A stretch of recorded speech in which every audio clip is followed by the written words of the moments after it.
Jerome Blake, Prime Administrator of Comstar and celebrated hero of the Star League Civil War, collapsed on May 11, 2819, during a meeting of the Comstar First Circuit. Long suffering from health conditions attributed to wounds sustained on Dieron while fighting to liberate Terra alongside Alexander Kerensky, his fall did not immediately raise any alarms. Released from hospital the following morning, just 3 days passed before a grave illness took hold of him. A thorough medical examination revealed the severity of his condition, and the prognosis gave him just a few days at best. That evening, the First Circuit gathered at Blake's home amidst the Green Mountains of Vermont, ostensibly to pay their respects, but the gathering more closely resembled a wake of vultures. Among them were the chief administrators of New Earth and Dieron, Hermann Schweppes and Blake's longtime companion, Konrad Toyama. Schweppes had become the leading voice among the council, and was the main advocate for a more aggressive Comstar, believing that their stockpiled weapons should be used to take control of neighbouring systems, re-establishing the Terran hegemony and potentially even a second Star League. His keen political and business acumen made him the person most likely to succeed Jerome after his passing. Toyama, by contrast, once a close confidant of the Prime Administrator, had become increasingly distant. To outsiders, his relationship with Blake appeared more strained with each passing year, a rumour that was no doubt purported by his political rivals. Though Blake's condition had robbed him of his health, it had not dulled his mind. Also present at his home was Michel Dupree, chief of Comstar's internal security agency, ROM. Personally loyal to the Prime Administrator, a source of great contention among the First Circuit, together they conspired to change the course of history. Dupree agreed to lend our agency's full support to whosoever Blake should name as his chosen successor. Toyama was the last to be called to Blake's bedside, and the two spoke for 3 hours in isolation. Dupree swept the room for bugs ahead of him to ensure their secrecy. Jerome confided in Konrad his fears that Comstar would not long survive him, especially if Schweppes began moving openly, drawing the attention of the successor lords. The Great Succession War in 2819 had been raging for more than 3 decades, claiming the lives of tens of billions. This abhorrent loss of life and the corresponding massive decline in technology had radicalized the Prime Administrator. Though some form of ceasefire seemed imminent, nobody truly believed a lasting peace would hold, as animosity between nations and peoples had only grown during the war. Blake feared that if given the chance to rebuild, humanity would be doomed to repeat the same apocalypse within the next 3 decades.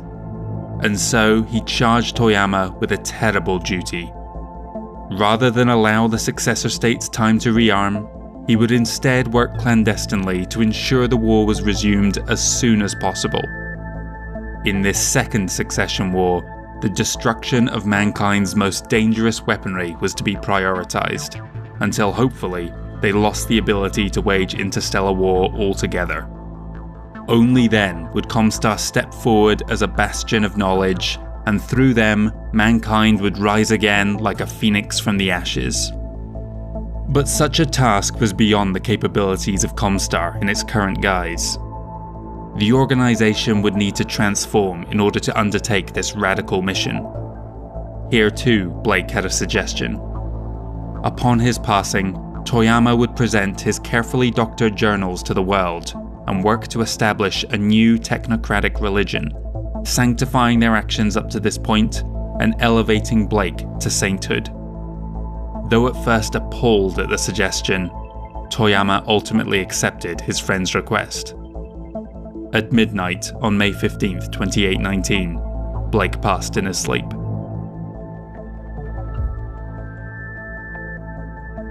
Konrad emerged from the room carrying his old master's journals, with a written edict from Blake naming him Prime Administrator. He demanded that its authenticity be affirmed immediately. Dupree backed his claim, and the other chief administrators acceded, if only temporarily. But tensions soon grew, reaching a crescendo when the First Circuit next met in July. Hermann Schweppes took to the floor to outline his plan to conquer the inner sphere by force of arms, part of which involved placing Röhm under the control of the First Circuit. His proposal had support from several among their ranks, but Toyama would not countenance it, instead demanding his resignation for flagrantly undermining Comstar's neutrality. After adjourning the meeting, Conrad called for Dupré to put in motion the plans they had drawn up over the last 2 months. Within 48 hours, Schweppes and 3 others on the First Circuit were dead. A vicious purge was undertaken by Röhm that gutted the organization's leadership. In less than a week, a full 29% of Comstar's administrators were either imprisoned or executed. Some fled Terra and made contact with Davian agents on CAF, where they were offered asylum within the Federated Suns, but pressure from Comstar soon saw them turned over. On July 26th, Konrad Toyama chaired a meeting of the new First Circuit. There, he proclaimed the formation of the Comstar Order, with himself at its head as Primus. With the purge that would later become known as the Purification still fresh in everyone's memory, he was free to reshape the organization as he wished. Konrad began by unveiling their blessed founder's journals, the sacred Word of Blake. Citing passages within as its inspiration, various religious trappings were instituted across all levels of the organization's new hierarchy, and the Röhm crackdown ensured that all members of the order, from lowly acolytes and adepts to the ruling precentors, followed their new directives. Technical operations, once cold and clinical, were now performed with greater ceremony. Lastly, Jerome Blake's body was declared a sacred relic, his corpse embalmed, and placed on display at the Hilton Head Hyperpulse Generator Station, where it has been lying in state for over 2 centuries.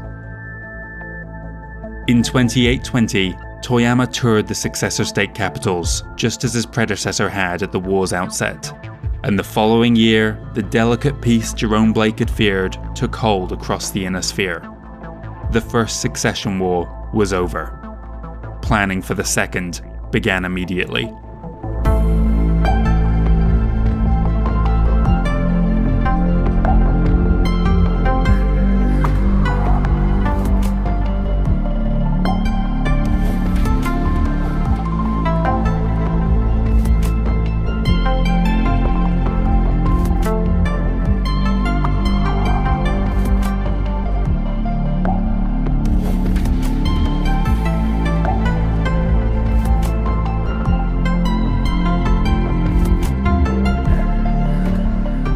In the aftermath of the brutal First Succession War, a great many problems presented themselves. In the Free Worlds League, before any action could be taken to correct them, the issue of the vacant Captain Generalcy had to be resolved.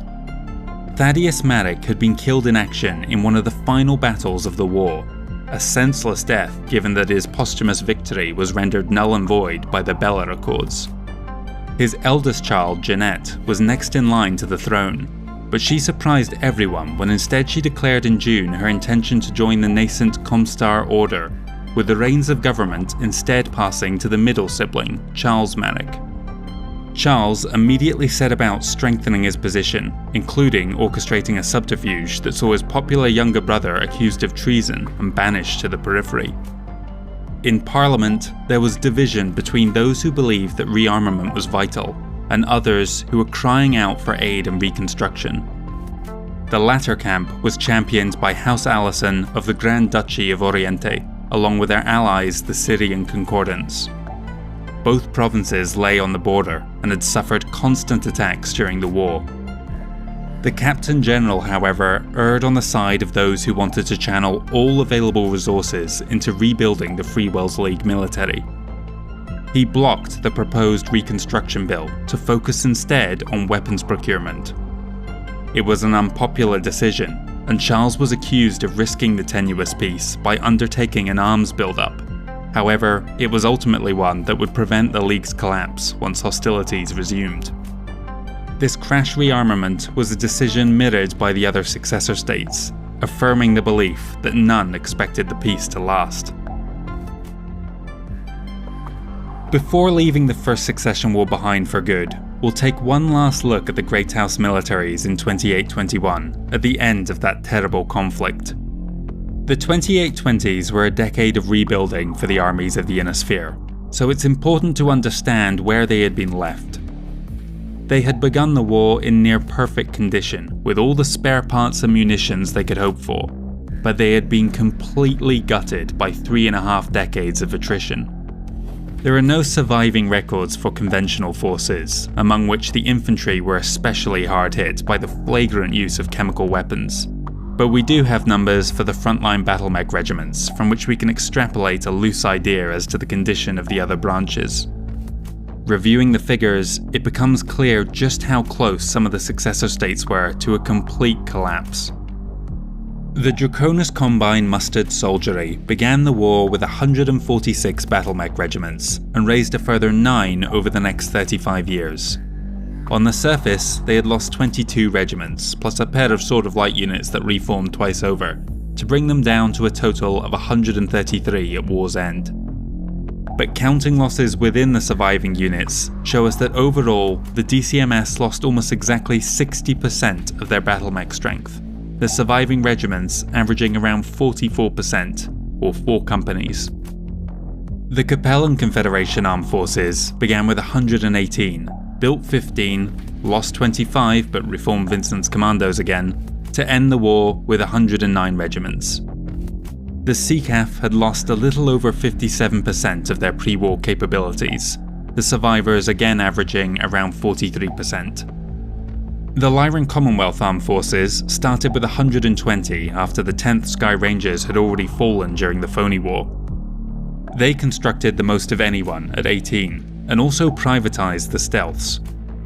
The LCAF lost 8, including the 2nd Lyran Guards twice, ending the war with 131 regiments, the only realm to have more than they started with. They had been the least impacted by the casualties at under 52%, but the survivors averaged the same 44% readiness. The Free Worlds League military had the fewest mech regiments to begin with at 117, after losing 2 units during the Phony War. 9 more were raised, but 23 were destroyed, including the entirety of the Boland Defenders Brigade, leaving them just 103. Just under 62% losses brought the remaining FWLM units down to an average strength of 44%. The armed forces of the Federated Suns had started with 132 battle mech units, not including the 56th Avalon Hussars lost during the Phony War. Many of those were overstrength reinforced regiments with 4 battalions apiece. 13 new units had been added to the rolls, primarily in the form of military academy training cadres, but an abysmal 34 had been destroyed, leaving them 111. They had lost more than 62%, the worst of anyone, but the survivors were just fractionally better prepared than their neighbours, at over 47%. The use of mercenaries increased substantially during the First Succession War. Few of these were fanatically loyal and unlikely to continue fighting for a doomed cause, but at the same time, there were just as many units of questionable loyalty within the regulars. Adding these to our totals gives us a complete picture of the battle mech forces in 2821. Looking at the quality of those units, we can see that proportionally, the number of green forces increased while experienced troops decreased. Life expectancy was so low on the front line that few mech warriors would live long enough to acquire the skills to become veterans. Likewise, the loyalty of post-war militaries was notably less reliable than before. No matter how dire the situation ever got on the ground, the lowest survival odds belong to the crews of warships. In 2786, 916 such vessels were known to exist in the successor state navies. A handful had already been lost during the Phony War. In total, just 75 were still in service in 2821. The chances of a warship and her crew making it through to the end were a tiny 8%. Besides those few survivors, Comstar had hidden an unknown but likely small number at secret locations, and in the periphery, just a single barely functional hulk still lingered in the Hades cluster.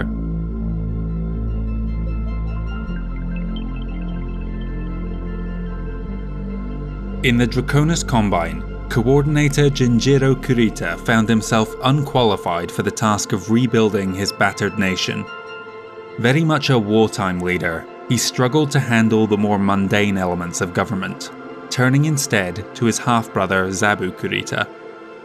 The relationship between the two was distinctly atypical, one that could only have arisen in a realm like the Combine that places such emphasis on martial prowess and demands high respect for one's elders. Jinjiro himself was the son of his father's concubine. As such, he would never have been in line to rule, but with his military academy record being so exemplary, Minoru ultimately decided to recognize him as his heir. Zabu, meanwhile, the true-blood descendant of Minoru and his wife, but 10 years Jinjiro's junior, was content to be subservient to his half-brother while living a life of luxury at home. During the war, he had proved a capable logistics officer in the Draconis Combine mustered soldiery, but this won him little acclaim. His talents did not go unnoticed by Jinjiro, however, who now sought to employ them during the short peace they had won. Zabu Kurita was appointed the People's Reconstruction Effort Coordinator, establishing the PRE Academy on Dover soon after. Zabu also introduced the infamous company store policy in 2822 for dealing with mercenaries. The idea was to offer monetary incentives for agreeing to purchase all their supplies through Kurita's requisitions department. However, the increased payouts would obscure the even greater costs, gradually making those units in their employ indebted to House Kurita, until eventually they would be forced to permanently join the DCMS as a way of avoiding bankruptcy. 2822 saw a number of new mercenary regiments come onto the scene, and others disappear. Duke in exile Lawrence Nelson had returned to his homeworld 2 years prior at the head of the newly formed 12th Vegan Rangers. After launching a counter-coup to reclaim his position, he agreed to continue his service to House Davian, along with his regiment. The Capellans suffered an early loss when 2 of the Andurian Hussars mutinied after being repeatedly passed over for resupply, joining Steiner as the dismal disinherited. Liao would recoup some of these losses when survivors of the Fomorians entered service with the 12th Star Guard the following year, as Paget's war ponies. Within the Free Worlds League, Cilicia's Defiants were very nearly destroyed by a then unknown attacker. We know now it was a covert raid by the Capellan Cuirassiers to weaken their opponent ahead of the outbreak of war.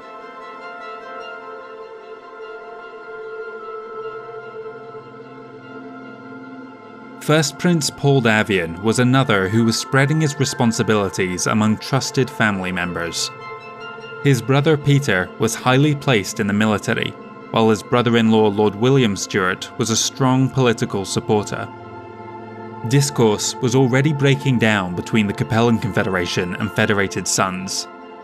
In October of 2822, ambassadors arrived on Cyan to discuss terms for a prisoner transfer. Chancellor Ilse Liao demanded a high price to release her captives, and threatened that if they did not pay, she would order their death. Her guests balked at the initial offer and tried to negotiate a lesser sum, but to no avail. On Christmas Day, Ilse tired of their stalling. 20 POWs were marched out and executed, among them 2 generals and a high-ranking marshal. The First Prince eventually caved on January 30th, dispatching 2 jump ships laden with goods to buy the freedom of the other hostages. The whole ordeal soured any chance of a post-war working relationship between the 2 states right from the start.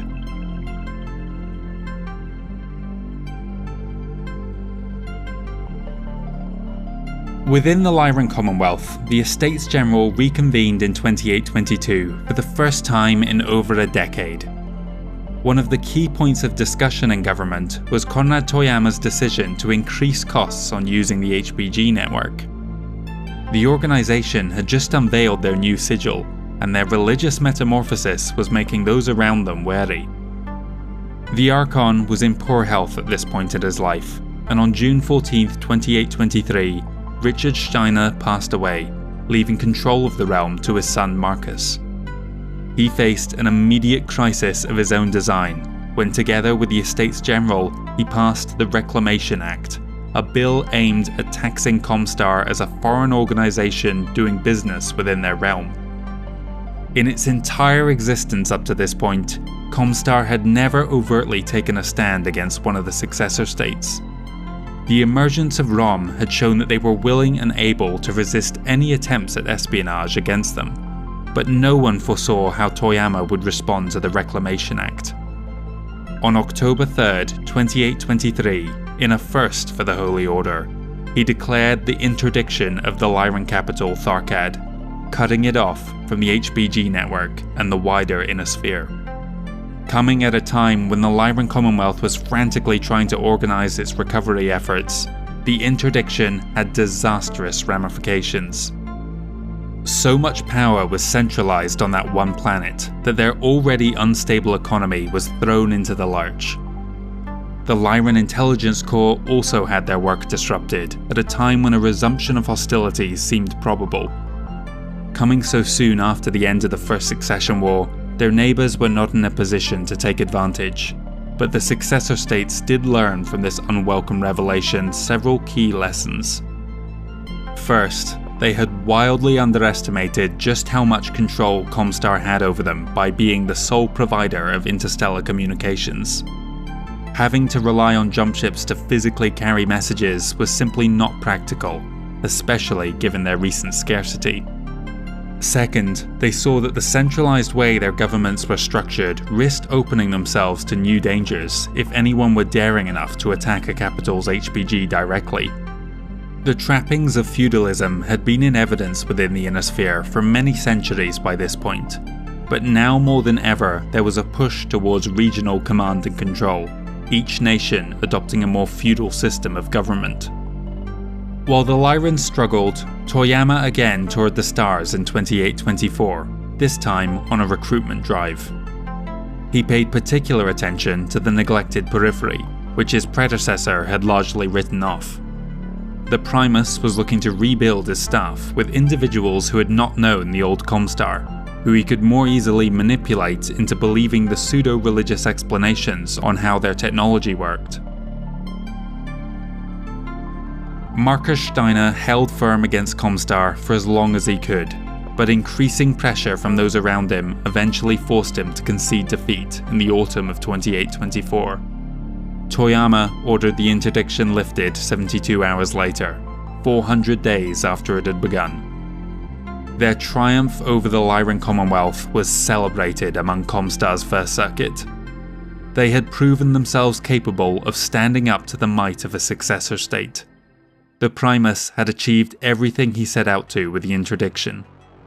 Buoyed by this victory, Konrad Toyama began formulating more sinister plans. Before the decade was out, his manipulation of events behind the scenes would plunge humanity into the bloody inferno that was the Second Succession War.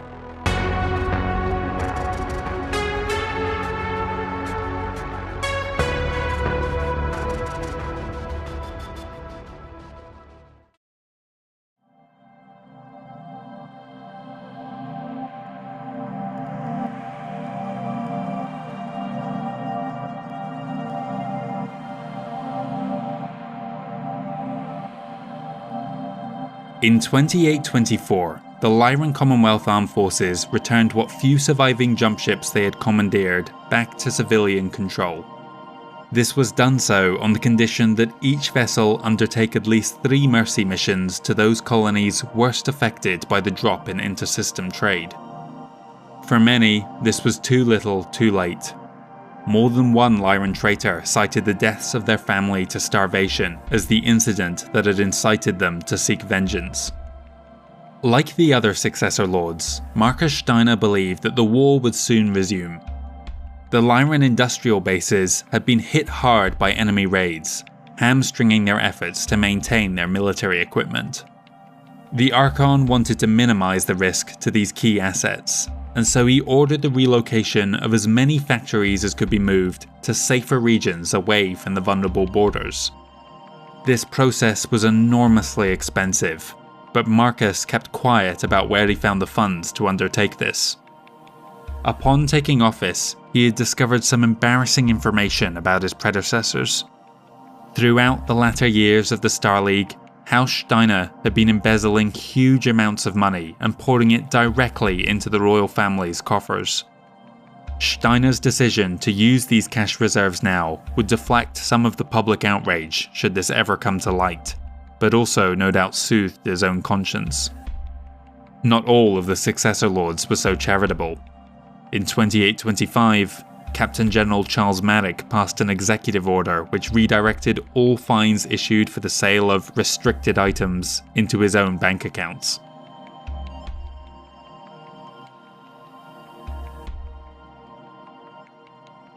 Jinjiro Kurita's mental state had become increasingly unsound after the end of the First Succession War, and by late 2824, he frequently lapsed into wild, violent episodes in which he would attack anyone around him.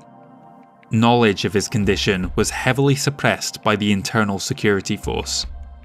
The coordinator did not feel able to step down as he believed his half-brother Zabu lacked the authority to lead the Combine in a war, especially since he did not have the backing of the district warlords.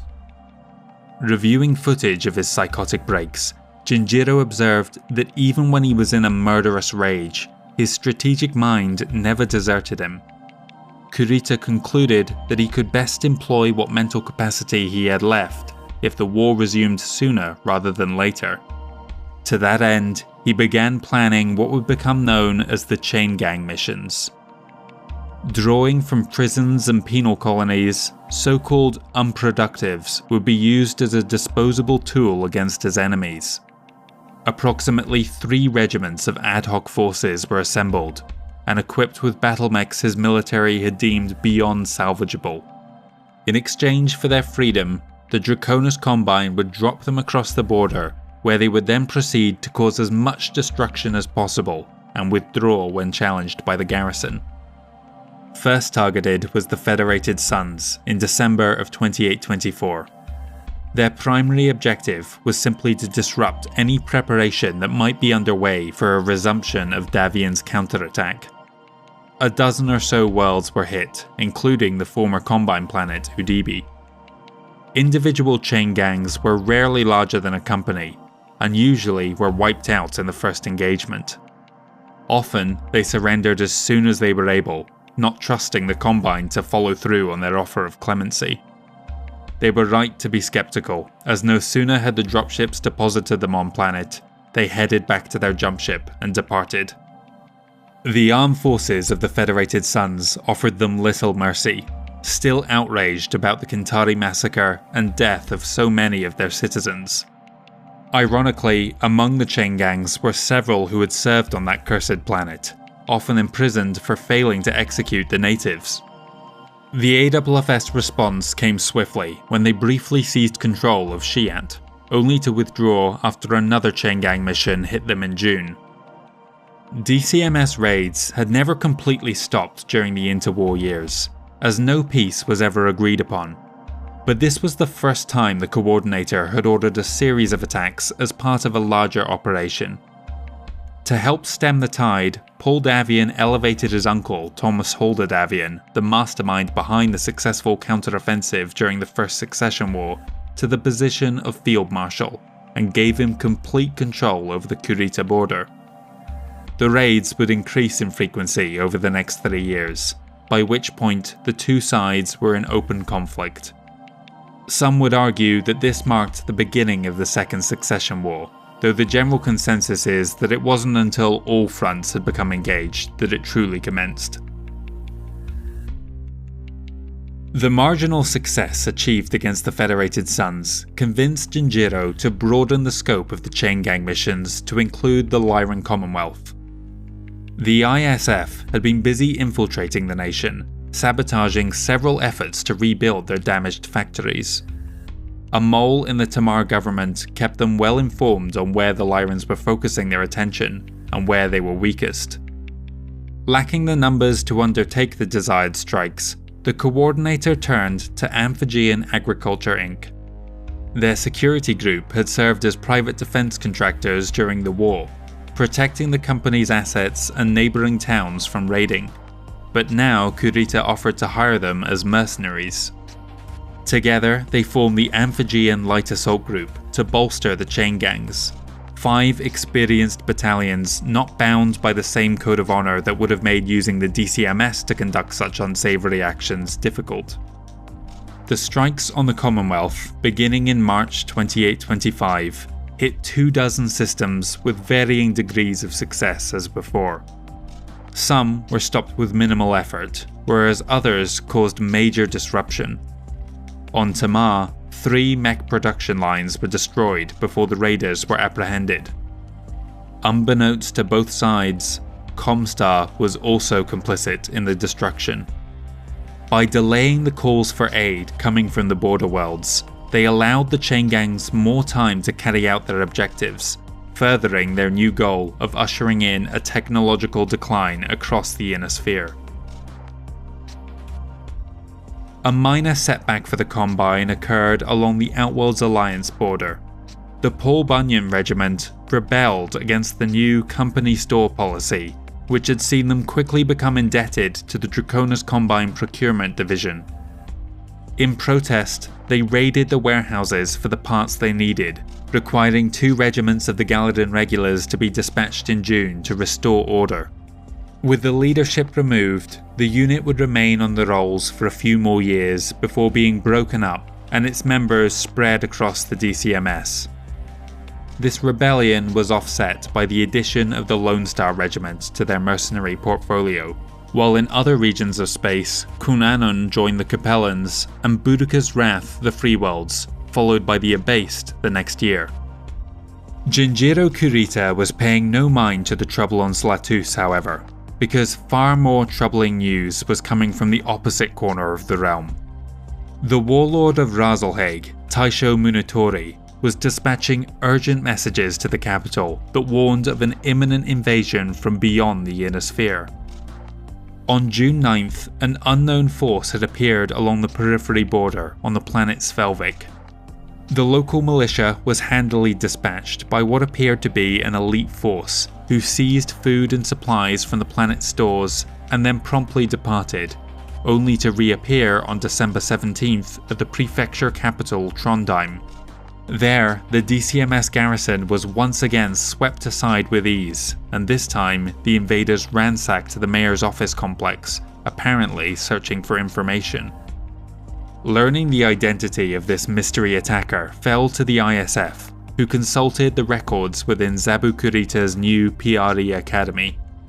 While reviewing the unit's markings, they uncovered a disturbing link.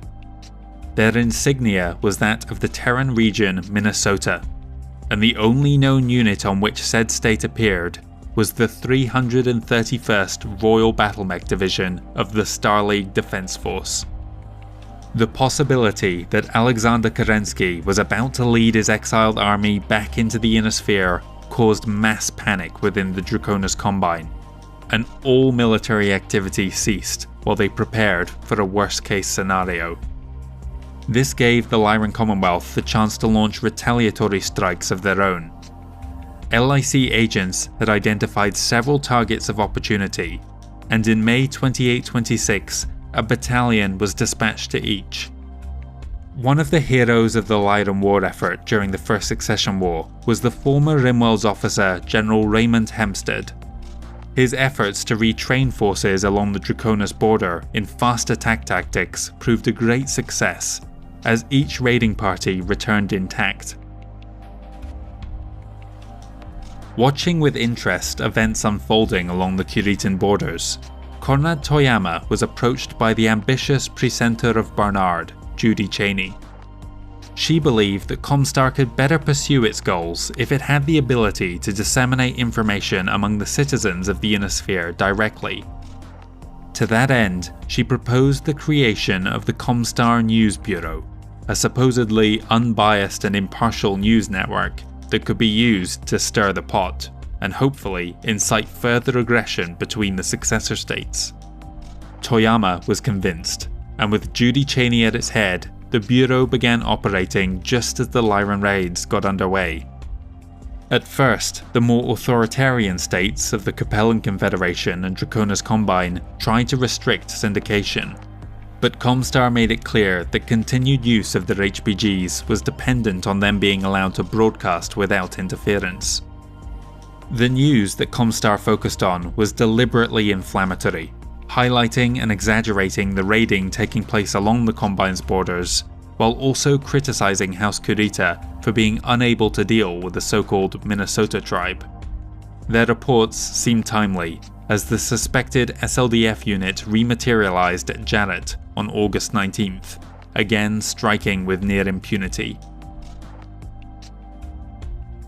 On January 11th, 2827, the merchant freighter Chahar Prophet, on a mercy mission to take a grain shipment to Chandler, misjumped into the Combine system Darius. They were noticed almost immediately, and the vessel was seized the next day, but not before dispatching a rare pigeon jump drone back to the Lyran Commonwealth. That a civilian vessel was in possession of such a sophisticated piece of equipment was an indication that not all was as it seemed. The jump to Darius had in fact been intentional, their mission to recover LIC agents on the planet. Rescuing the Lyran intelligence operatives was going to require a very carefully planned operation.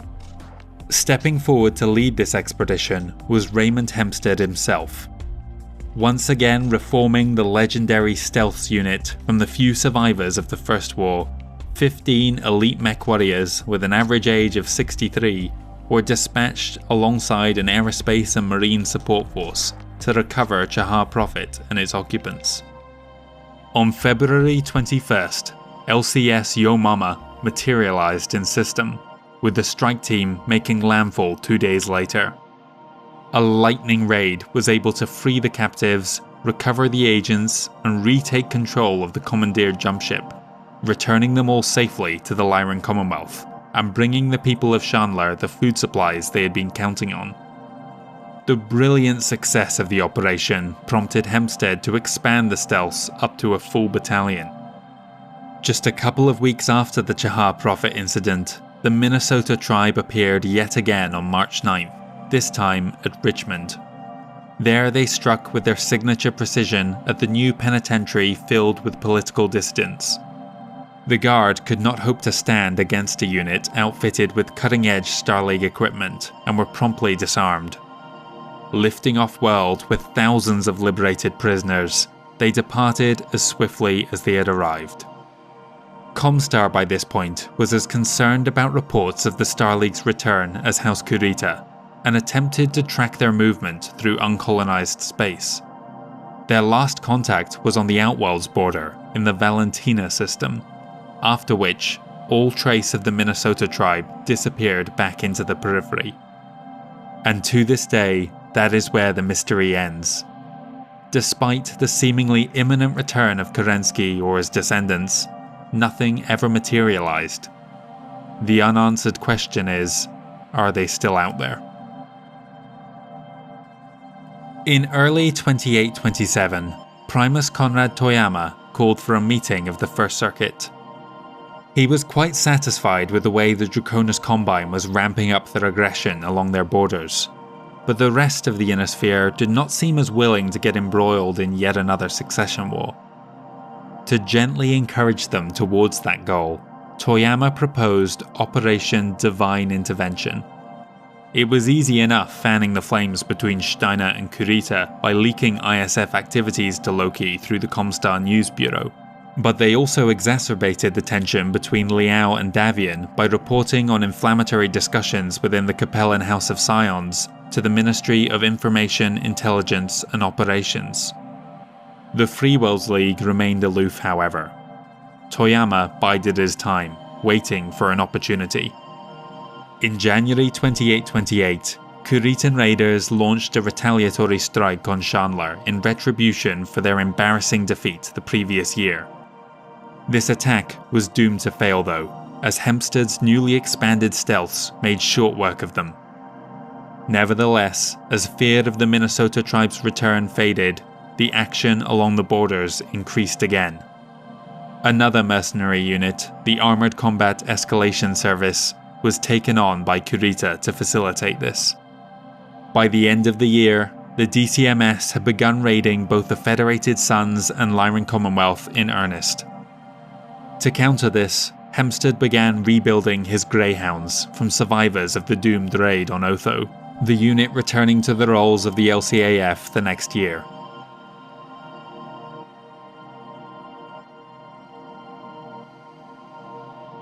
Relations between the Freewells League and Lyran Commonwealth had remained civil for the most part, but a situation on Wyatt was leading to them becoming ever more strained. What should have been a run-of-the-mill prisoner exchange that December began to drag on. The lead negotiators, Kendall Marek and Rebecca Steiner Nelson, apparently shared some history, complicating matters unnecessarily. However awkward things were between the diplomats, discourse completely broke down when unknown battle mechs raided the planet. Both sides blamed the other, and a last-minute effort by the Commonwealth's second negotiator to re-establish talks was cut short by their assassination. Whoever was behind those actions, war between the two parties was now all but assured.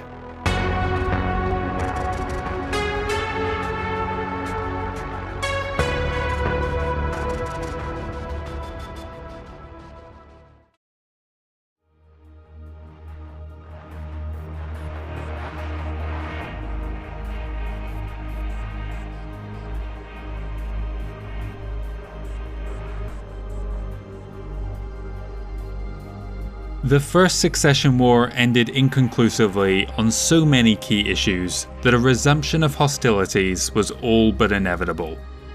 Primary objectives, both political and military, remained untaken despite tens of billions of lives lost in that acquisition. One such contested region of space lay along the Capellan Confederation Federated Suns border, the Chesterton salient jutting into the Liao realm like an eternal thorn in their side. Half a millennia of fighting between them had not resolved matters. Even during the long years of the Star League, the debate raged constantly, erupting into violence during the League's final years. Continued antagonism to this day over who has the rightful claim to the world will likely ensure that no peace can ever be achieved.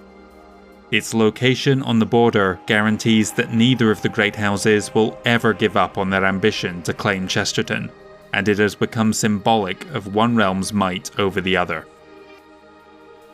Many assumed that the devastation wrought during the First Succession War would prevent any of the Great House militaries from being able to muster the same kind of numbers as before.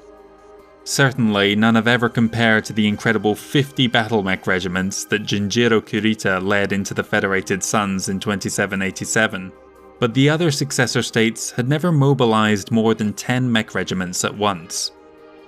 In the opening salvo of the Second Succession War, both Davian and Liao were looking to launch the largest campaign in their history, more than double any prior effort either realm had undertaken in a single year.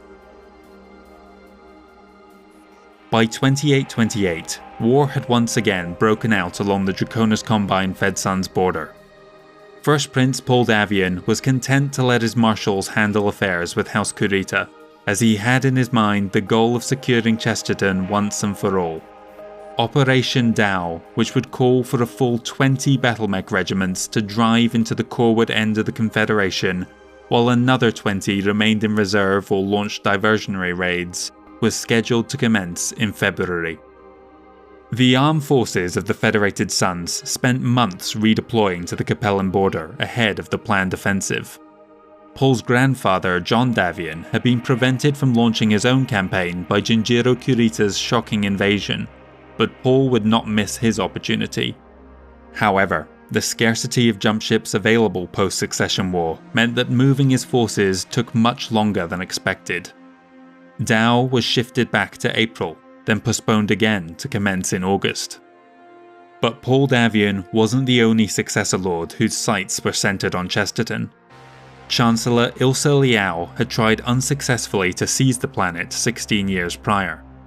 She and her strategic military advisor, Sandal Quinn, had formulated a plan to remove the Davian salient and rebuild the fractured commonality, Operation Celt. The primary objectives were Chesterton, Demeter, Sanilac, and Tawas, with staging posts established on Olmec, Sonia, Tiananmen, and Ulaanbaatar to support the assault. So much of the First Succession War had been spent on the defensive for the Capellans, as the Free Wells League cut vast swaths out of their territory. But now that front was quiet, and House Maddox showed no imminent signs of resuming the conflict. The Capellan Confederation armed forces began redeploying across to the Davian border.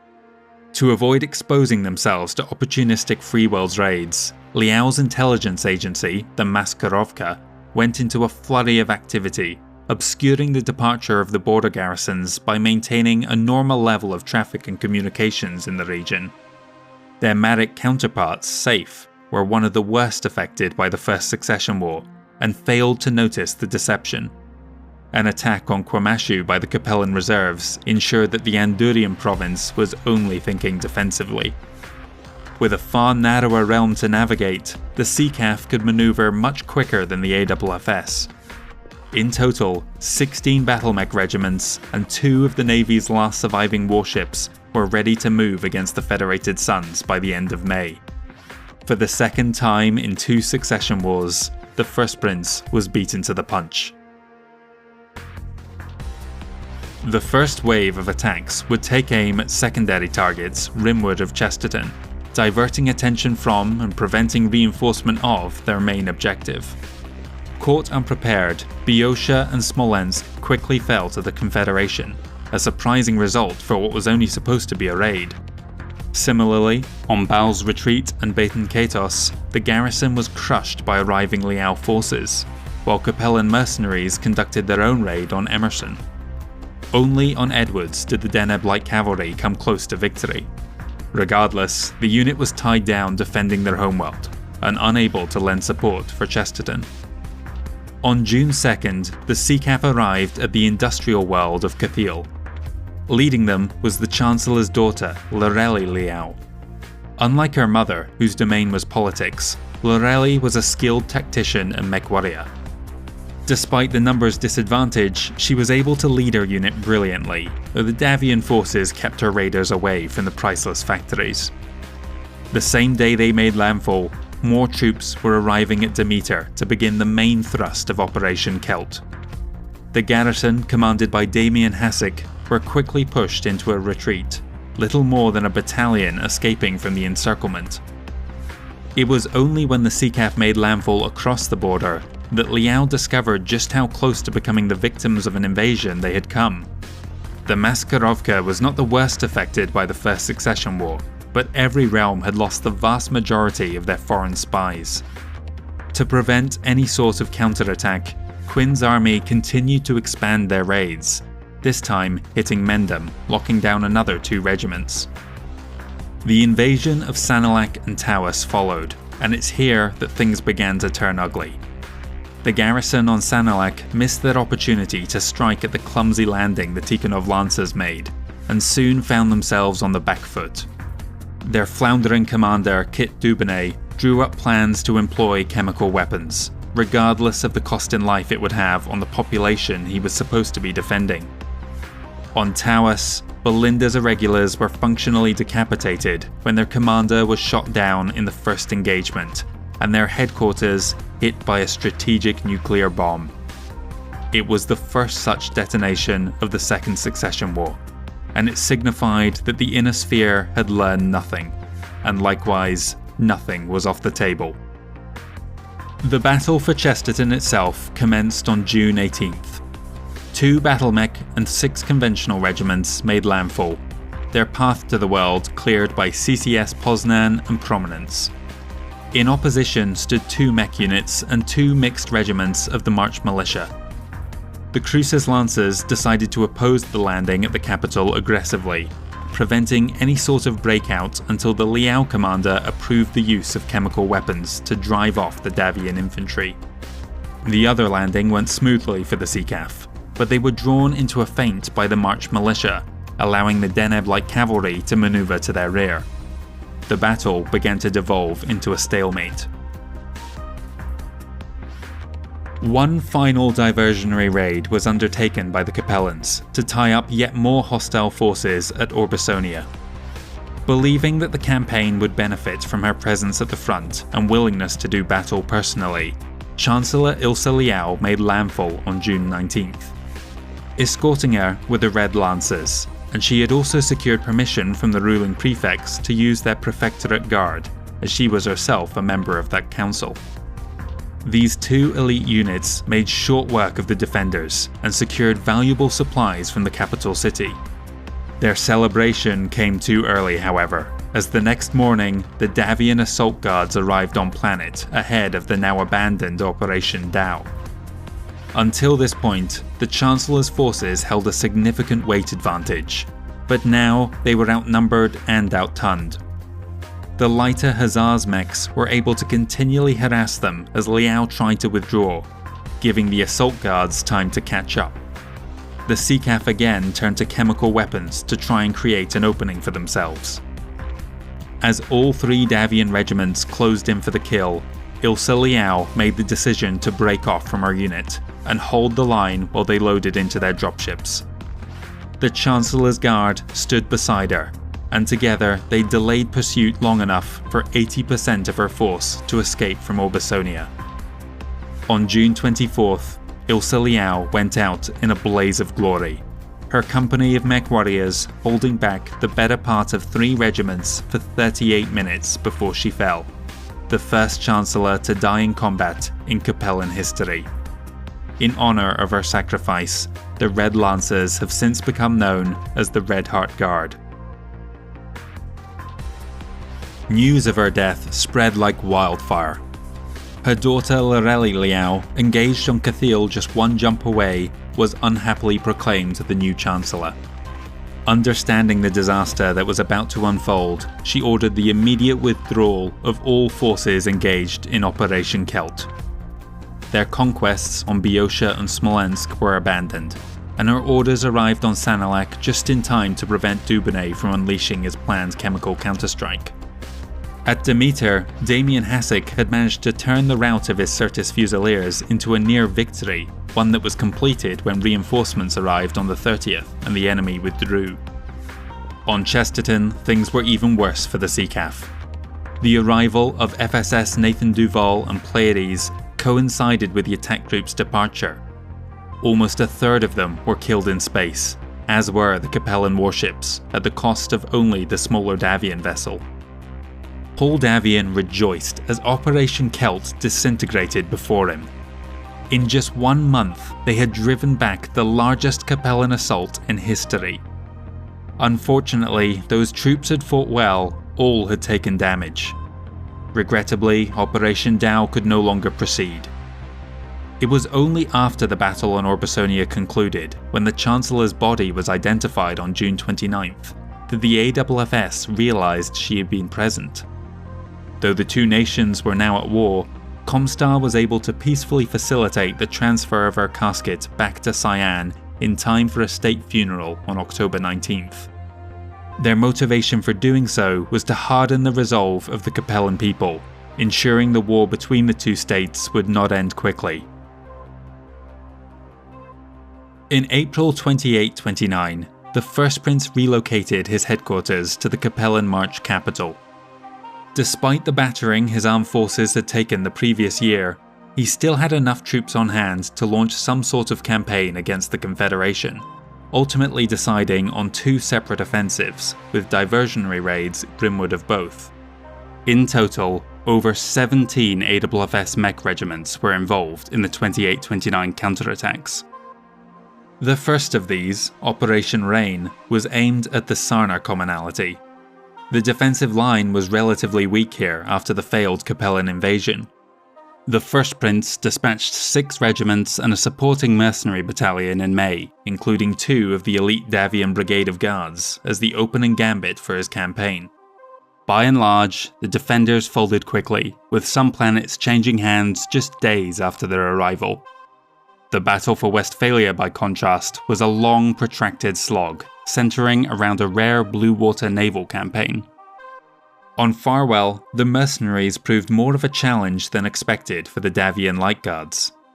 The 42nd Strikers hoped to hold on until reinforcements arrived, but when the St. Ives commonalty came under attack as well, it became clear that there would be no reinforcements. The ex-SLDF unit's honourable conduct in dealing with captured POWs during the Battle for Farwell secured them safe passage from the Davian commander to leave the planet unmolested. This is an early example of mercenaries directly benefiting by adhering to the unwritten rules of war. In turn, those houses who offered fair treatment to the defeated freelancers increased their odds of successfully hiring them down the line, benefiting both parties. In later decades, mercs would champion a return to the old Ares conventions. This is especially the case in modern-day 3025, though a unit's financial health is often closely tied to how scrupulous they can afford to be. On June 7th, Paul Davian held a ceremony on New Syrtis for Damien Hassick in recognition of his service on Demeter during Operation Celt, elevating the Hassick family to command of the entire Capellan March. Damien could not relax into his new role, as Paul immediately tasked him with doubling the number of military recruits coming from that region of the Federated Suns. Also awarded honours was Major Margaret Ross, though the difference in social class between Duke Damien Hassick and the mercenary Maggie Ross meant the two did not mix. Her actions on Tawas as a captain of Belinda's irregulars had held the unit together after the shocking nuclear strike. Against all odds, they had managed to repulse the invasion. The Major became co-founder and executive officer of the new mercenary command, the Bloody Suns, formed from survivors of her old unit and those of Simpson's Samurai. On October 27th, 7 more AFFS mech regiments moved en masse, heading for the Chesterton and Tikhonov commonalities as part of Operation Sun. To prevent any Capellan units redeploying coreward to reinforce the line, several raids were made against the St. Ives commonalty, involving another 4 regiments on each side. The largest battle took place on Mirak, though the 15th Drakon never participated in the meat grinder the Tikhonov Lancers were caught in. Barely any of the regulars escaped the planet. The defenders on Sonia were similarly hard hit. Elsewhere, fighting was more sporadic, with the Liao troops withdrawing after it was confirmed that no reinforcements would be dispatched. The Bloody Suns had their first outing on Mira, but it proved as costly as the battles that had nearly ruined their old unit. Liao chemical weapons inflicted devastating losses, very nearly claiming the life of Maggie Ross. Damien Hassick ordered in reinforcements and gave permission for the aerospace fighters to drop a nuclear bomb on the Chesterton cavalry in retribution. Ross was evacuated to New Syrtis to recover, and while there, she and Hassick became romantically involved. In the St. Ives commonalty, the strike on Teng proved to be the most costly for both sides, as the new Chancellor Lorelei Liao approved the use of chemical weapons in defense of her own world on December 18th. In retaliation, the First Prince gave his own consent for a nuclear strike on the Capellan staging ground, the second of its kind in 2 months. Liao soon learned that Paul Davian had prohibited his commanders from employing such devices. Only the Marchdukes could authorize weapons of mass destruction, and only then in response to enemy WMDs. In subsequent years, an unofficial prescription on those extreme tactics developed between the two warring houses. Despite their fantastic successes, the Federated Suns soon had to realize that the time for just 2 houses focusing all their attention on one another would soon pass. A raid on Canard along the Outworld's border reminded them of the ever-present danger that Kurita posed. It did, however, net them an unexpected bounty. Recovered from a crashed dropship were its cryptographic decoders, and the MIIO worked feverishly to decipher as many DCMS communications as they could. It was too late to prevent a raid on New Aberdeen in the new year, but Davian could see a much larger operation was about to commence. Meanwhile, the Fusiliers of Oriente returned to Kwamashu in 2830, taking it back for the Freewells League. The Capellans also had to accept that their position on Shadar was untenable, and reluctantly withdrew in February. Until this point, a large-scale resumption of hostilities had been limited to just the Capellan Fedsons front, but in 2830, the Second Succession War would begin in earnest.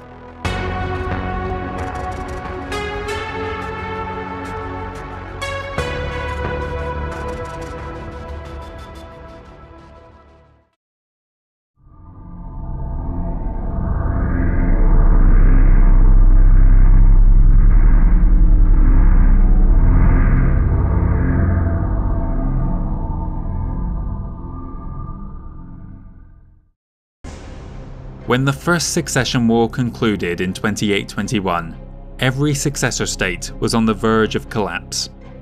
Dozens of systems had been abandoned, and uncountable millions left to starve so that the struggling war effort could continue. When the last offensive finally petered out, it was the hope of many that the ruling houses would use the peace to rebuild the ruined cities of the Inner Sphere, and return life to how things were under the Star League. Needless to say that this did not happen. No one in government was under any illusions. The fighting had stopped not because their neighbours wanted to make peace, but because they could no longer physically make war. The ability to wage war again was the first thing the Successor Lords pushed for.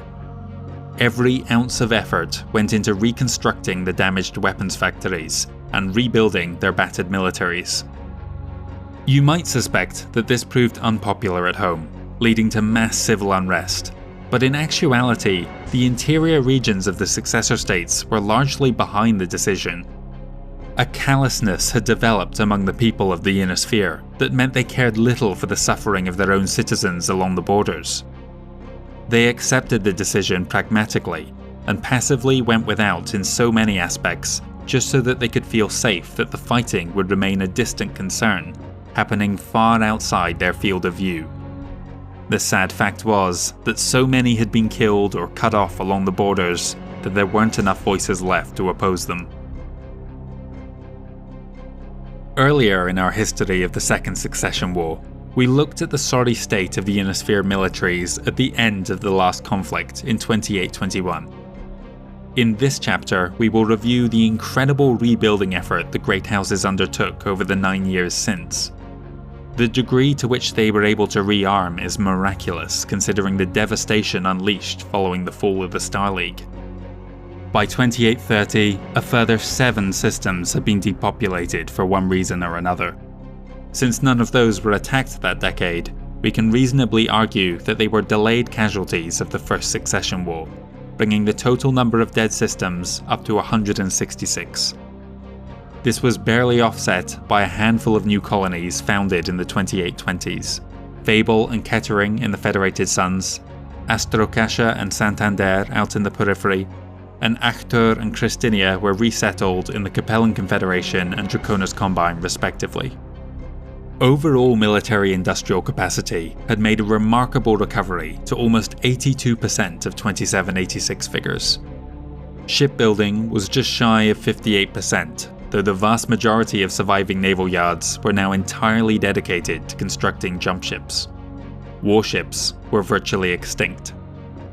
The Lyran Commonwealth remained the benchmark for the other nations, with the Free Worlds League producing around 72% of their output, the Draconis Combine around 66%, the Federated Suns 60%, the Capellan Confederation just 55%, and the periphery as a whole 31%. Marek controlled the highest number of functioning shipyards at 9. Kurita and Steiner both had 8, Davian 6, Liao 5, and the periphery states 4 between them. Surviving records from the dawn of the Second Succession War allow us to look in detail at the state of the Inner Sphere militaries in 2830. The overall number of regiments had recovered to around 80% of 2786 figures, though their equipment and condition was no doubt inferior. The industrial might of the Lyran Commonwealth actually allowed them to match their old numbers, but the others fell well short. More information is available on the battle mech units, so we shall examine that branch of the military in greater detail. The battlemech forces of the Draconis Combine mustered soldiery had doubled in size since the end of the First Succession War, back to just over 80% of their former strength. They had founded only a single additional regiment in the last 9 years, bringing them to a total of 134. Average readiness levels were around 89%. The DCMS can be broken down as follows. Closest to Terra were the Dieron regulars, primarily deployed against the Lyrans, with less focus on their rimward border. The Benjamin regulars supported them, splitting their forces equally between Davian and Steiner fronts. The Galadin and Razelhaig regulars faced off against the Federated Sons and Lyran Commonwealth respectively. The Pesht regulars had been redeployed to their periphery border, still fearing the return of the Star League Defense Force in the wake of the Minnesota tribe. The Anting Legion and Sunzang Academy Cadre were almost exclusively deployed to the Galactic South, with a few garrisons on important capitals. The Arkab Legion had arrayed 2 regiments each against Davian, Liao, and Steiner, while the Proserpina Hussars focused only on the former. The elite Sword of Light Brigade was likewise aimed primarily at the more aggressive Federated Sons, with only the 8th Sword of Light up by the Tamar Pact. The Capellan Confederation armed forces had already launched a major offensive and suffered a humiliating counterattack before our detailed records begin in 2830. They may have also doubled in size were it not for their fresh losses, but as such fell just short of that target. They had recovered to almost 78% of the Seacar from 2786, and the average regiment was at 87% strength. The mutiny of 2 units and the loss of 1 more in combat the previous year gave them a total of 106 mech regiments. The Tikhonov Lancers were the most forward-placed brigade, primarily deployed to face the Draconis Combine and Free Wills League. Covering their flank were the Chesterton Reserves, formerly the Chesterton Regulars, spread between the 3 commonalities along the Terran end of the Federated Sons border. The majority of the Liao Guards were ready to respond to any Free Wills aggression. The Capellan Chargers had been entirely wiped out during the First Succession War, leaving the Liao Lancers and a pair of reserves to provide protection for the forward half of the Confederation. The Andurian Hussars and St. Ives Armoured Cavalry were deployed within their respective commonalities. The Cyan Dragoons were positioned along both their right flanks, split between the Davian and Marek border, while a handful kept watch over the periphery. The Confederation Reserve Cavalry was spread out to bolster any weak points in their border defence. The Capellan Hussars still served as the nation's elite, and as such were focused in the forward half of the realm where fighting was expected to be thickest. The Lyran Commonwealth Armed Forces had done the impossible and now fielded almost 2.1 times as many battlemechs as they had at the end of the last war, fractionally more than they had at the beginning of the previous conflict, the only nation to have increased their mech count. It's worth stressing again that many of those battlemechs were in a sorry condition, often rebuilt from salvage, unlike the pristine forces of 2786. In addition to those units raised by Hempstead to defend against the chain gangs, the Arcturan Guards, Donegal Guards, and Sky Rangers had all reformed one of their destroyed formations, bringing the LCAF total to 134 regiments and the Stealths Battalion. Average readiness sat at just under 90%. The Sky Rangers were the closest to Terra, all stationed within their home federation. The Hesperus Guards remained nearby to defend that key installation. Other brigades that were clustered together included the Donegal Regulars along the Free Wills League border, the Sakhalin Regulars along the Draconis Combine one, and the elite Royal Guards around the capital of Tharkad. The small Odessa and York Regular brigades, as well as the Stealths, were mainly garrisoning the Tamar Pact to protect from Kuritan aggression. The Arcturan Guards, all 5 divisions of the Lyran Guards, and the Lyran Regulars were scattered across the realm, in place to defend any local objectives or exploit a weakness in the enemy line. The Donegal Guards were similarly spread all across the Spinward half of the Commonwealth. The Free Wills League military may have matched their Lyran neighbours' growth in percentage terms, but they were down to just 78% of their First Succession War peak, a mere 103 regiments with an average strength of 91%. The minor provinces of the Syrian Concordance and Border Protectorate lay nearest to Terra, with their few mech forces close at hand. The solitary Maric Guard was only a few jumps away, and the Stuart Dragoons were likewise clustered in that corner of the League. Spread along the forward half of the Capellan border were the Oriente Hussars. The Orloff Grenadiers were responsible for incursions from the Sarna and Capella commonalities, the Fusiliers of Oriente watched over the Cyan commonality, and the defenders of Andurian kept an eye on their Confederation counterparts. The Bolan defenders were one of the casualties of the First Succession War. As such, the Regulan Hussars had redeployed the majority of their brigade to the Lyran Commonwealth border, supported by most of the elite Freewells Guards. The Atrian Dragoons and Maric militia were spread all along both hostile borders, with a few of the latter in position to watch the periphery. Like the Capellans, the armed forces of the Federated Sons had already undertaken a large campaign by 2830, so it's impossible to tell just how much they rebuilt in the interwar years, but it was at least by a factor of 1.9. This gave them a paltry 72% of their former battlemech strength, equivalent to just 108 regiments and an additional 5 training battalions, with the average unit sitting at around 91% readiness. The Federated Sons was the only realm not within a single jump of Terra. Closest were the Arcadian Cuirassiers around Chesterton. Also in that heavily contested corner of Davian territory were 2 brigades of SLDF heritage, the Crucis Lancers and Deneb Light Cavalry. The latter had recently added a 6th regiment to their rolls, and the Clovis Guards had been rebuilt to defend their homeworld too.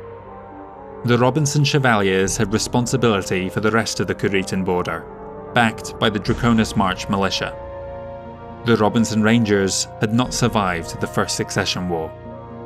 The Tancredi Loyalists were posted near the tri-point of the 2 successor states and the Outworlds alliance.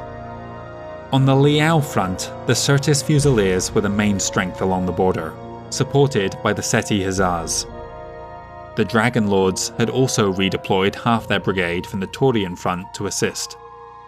In reserve were the Capellan March militia. The Certis Hussars had also been victims of the First Succession War. The largest AFFS brigade remained the Avalon Hussars, spread along both fronts, as were the smaller Avalon Borderers.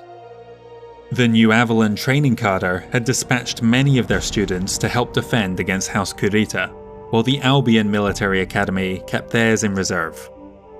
The Sakara training cadre had been reduced to just 5 battalions, still facing off with the Combine.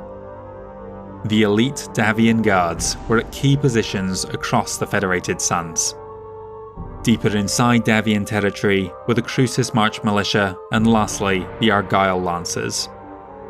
Loyalty across the Inner Sphere militaries was mixed, with the underwhelming performance demonstrated by the CCAF and LCAF since the fall of the Star League giving them many questionably committed regiments. Paul Davian's brilliant counter-offensive meant few in the AFFS were not behind him. The DCMS, as you might expect, exhibited the greatest number of fanatical units, whereas the CCAF and LCAF were again lacking. In terms of quality, Davian again came out ahead with by far the fewest number of untried green forces. Steiner, by contrast, had rushed many through training, as had Kurita and Liao to a lesser extent. If the Lyrans could be pleased about anything, it was the number of veteran and elite-rated regiments at their disposal. The Combine and Fed Sons came close, but the Confederation was definitely lacking.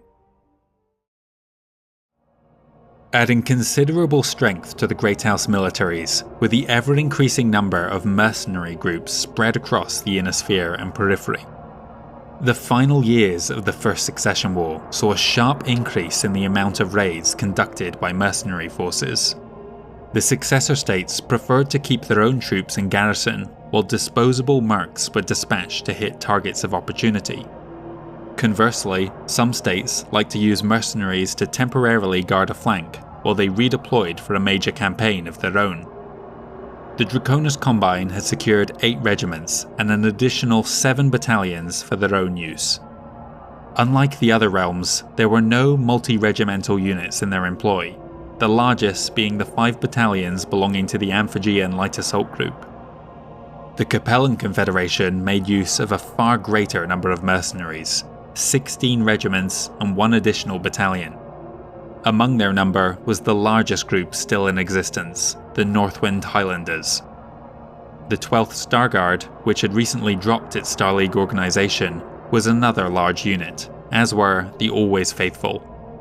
In 2830, Liao hired both the Lacadan Vengeance Legion and the Grave Walkers, though it would take time for the latter to redeploy from the Magistracy of Canopus. The Lyran Commonwealth had the fewest mercenaries to call upon, at just 10 regiments. The Filthy Lucre were the newest among them, while the largest and oldest were the Elysian Lancers, veterans of not just the Succession Wars, but the Star League Civil War before it.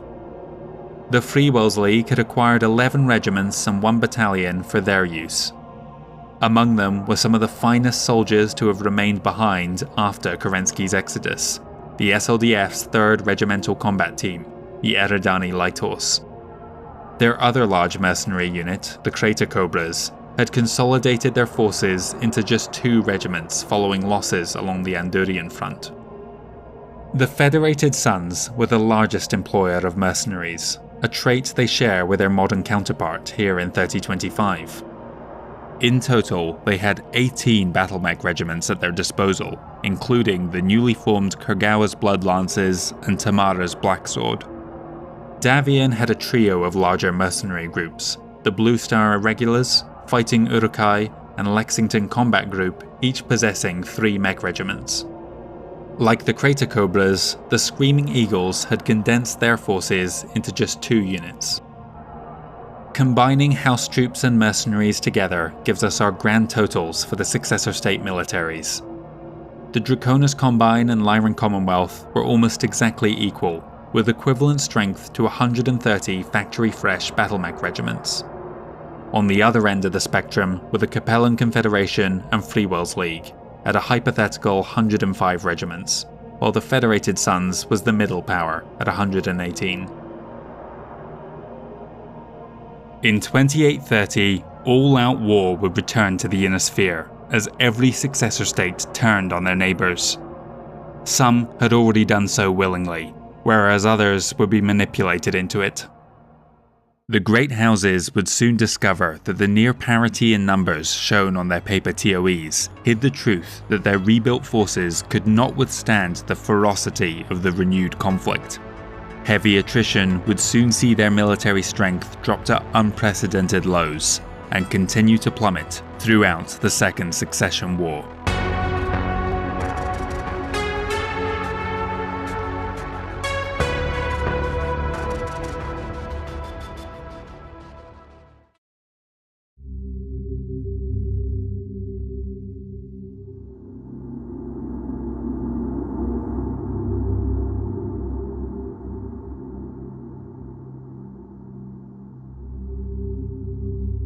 When the Draconis Combine entered the First Succession War, they did so like a tidal wave crashing against an exposed coastline. The actions of the Capellan Confederation and Federated Sons the previous 2 years had shown that the Great Houses were still capable of mustering large, multi-regimental task groups, and so it would be fair to expect that Kurita would do the same.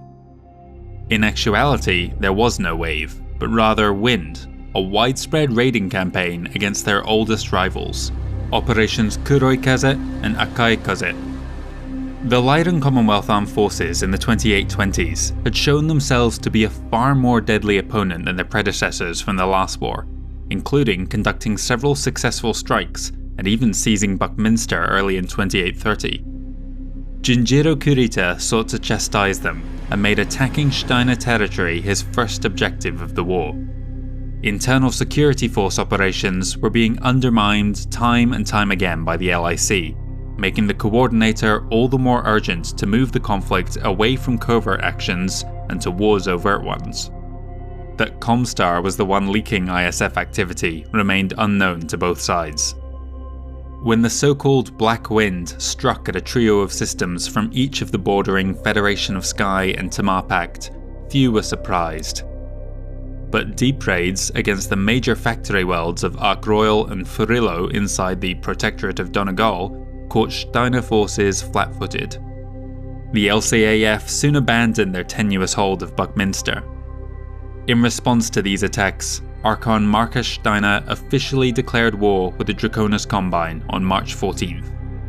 Another way in which Jinjiro sought retribution was to humiliate the aging Stealths. The Sword of Light spearheaded an attack against their base on Chandler on February 27th. Despite 6-1 odds against them, the Stealths held on remarkably, before finally conceding defeat on August 10th. The forces on Moor did even better. With the assistance of the Tharkad-class LCS Invincible, the invaders were turned back on September 22nd. General Hempstead's revisions had clearly paid off. The Federated Suns faced Kurita's Red Wind.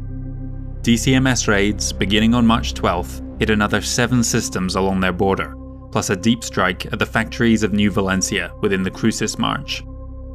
A larger task force of 9 battlemech and 30 conventional regiments, under the command of Taisho Chosokabe Mototsuka, departed a week after the raids began, intent on seizing a trio of Davian systems. But Kurita's plans had been thwarted before they even began. The MIIO had cracked their codes using the recovered decryptor from Canard, giving them foreknowledge of all the targeted worlds. The planets in question had been reinforced ahead of their arrival, and the DCMS's dream of easily sweeping aside the defenders as they had during the First Succession War turned into a nightmare. The raids were a mixed bag, but when Mototsuka's assault force touched down at the primary objectives, they found themselves completely outnumbered by the garrison. By the end of May, the situation on Franklin and Lucerne looked desperate, and the Taisho was humiliatingly forced to ask permission from the coordinator to withdraw. By July, the survivors could hold out no longer, and pulled back, but while returning to their jump ships, they discovered their request to withdraw had never been transmitted to Luthien. Knowing the disgrace his actions would bring him, Chosokabe instead devised a plan that he hoped would wipe away the dishonor he had brought the Combine. His surviving regiments, just 4 from 26, jumped instead to Dahar, where they expressed a desire to surrender. Despite their mistrust, the Davian garrison agreed in November to meet Mototsuka and his Benjamin regulars on the field. No sooner had he been taken into custody, the rest of his forces touched down around them, and destroyed the unprepared Avalon Hussars entirely. From there, they spread out and began to lay waste to anything they could find on the planet. Word of events on Dahar eventually filtered back to the coordinator, upon which he gave the few survivors the permission to withdraw they had been waiting on.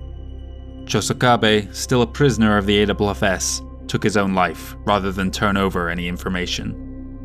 Ultimately, the only success of the operation was Sakara 5, but it still took until the following February to completely secure it.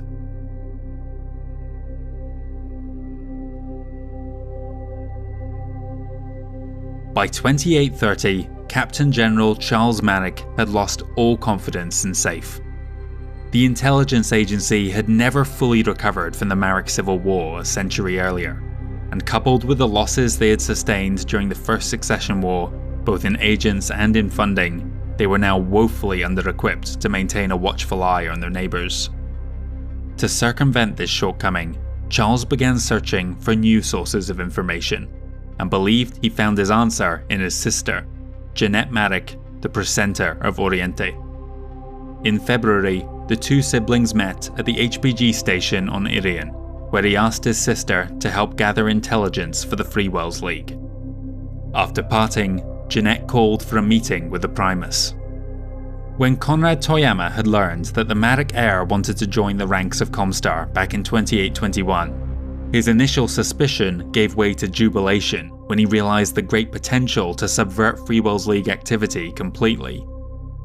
At the Primus's urging, Jeanette's indoctrination into the Comstar Order went far beyond the typical acolytes and was more akin to brainwashing. psychotropic drugs were administered to her in an effort to ensure absolute loyalty to Toyama, grooming Marik for the express purpose of bringing down her house. Whether she still felt any attachment to her family or home nation is unknown. When the precentor informed Conrad of her brother's request, he saw the opportunity it presented. On June 11th, Precentor-Rom Michel Dupree was ordered to pass along information to Jeanette, knowing that it would soon find its way into the Captain General's hands. As expected, Jeanette forwarded it on 2 days later. The Lyran League border had remained the only one within the Inner Sphere yet to erupt into violence, but Charles was now faced with evidence that the Sky Rangers were about to launch a major attack against Callison, Castor, and Graham. Incensed by the unprovoked attack, Marik immediately redeployed 5 Marik militia regiments to the planets, and on June 14th declared war on the Commonwealth. It would be many years before anyone realised that the supposed Sky invasion was a Comstar fabrication. The Freewells League military launched Operation Talon on August 12th, landing on the worlds of New Hope and Judone in the Federation of Sky, while another task force departed from Altoona heading for Zwenkau. New Hope fell to the Marik Eagle by the end of the first week, prompting the LCAF to dispatch reinforcements to Judone in September. On the 19th, the Archon formally declared war on the Freewells League. Talon expanded with another assault on Senftenberg in late October, with raids around the Dixie salient keeping Steiner off balance. The next month, more FWLM forces arrived at Judone, prompting all but the militia to withdraw. By December 12th, it was the last of the 4 battles still raging, and the Commonwealth finally surrendered control 4 months later. Through Judone, they had also secured a valuable source of intel when a Lyran businessman gained them access to classified records of LCAF troop movements through his office on a place.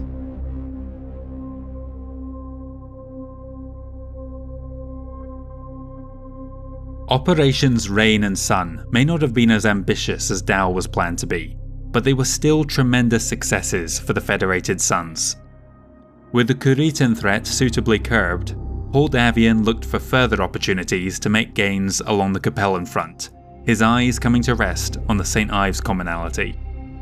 The AFFS began in August by taking Redfield, then Stein's Folly 2 months later.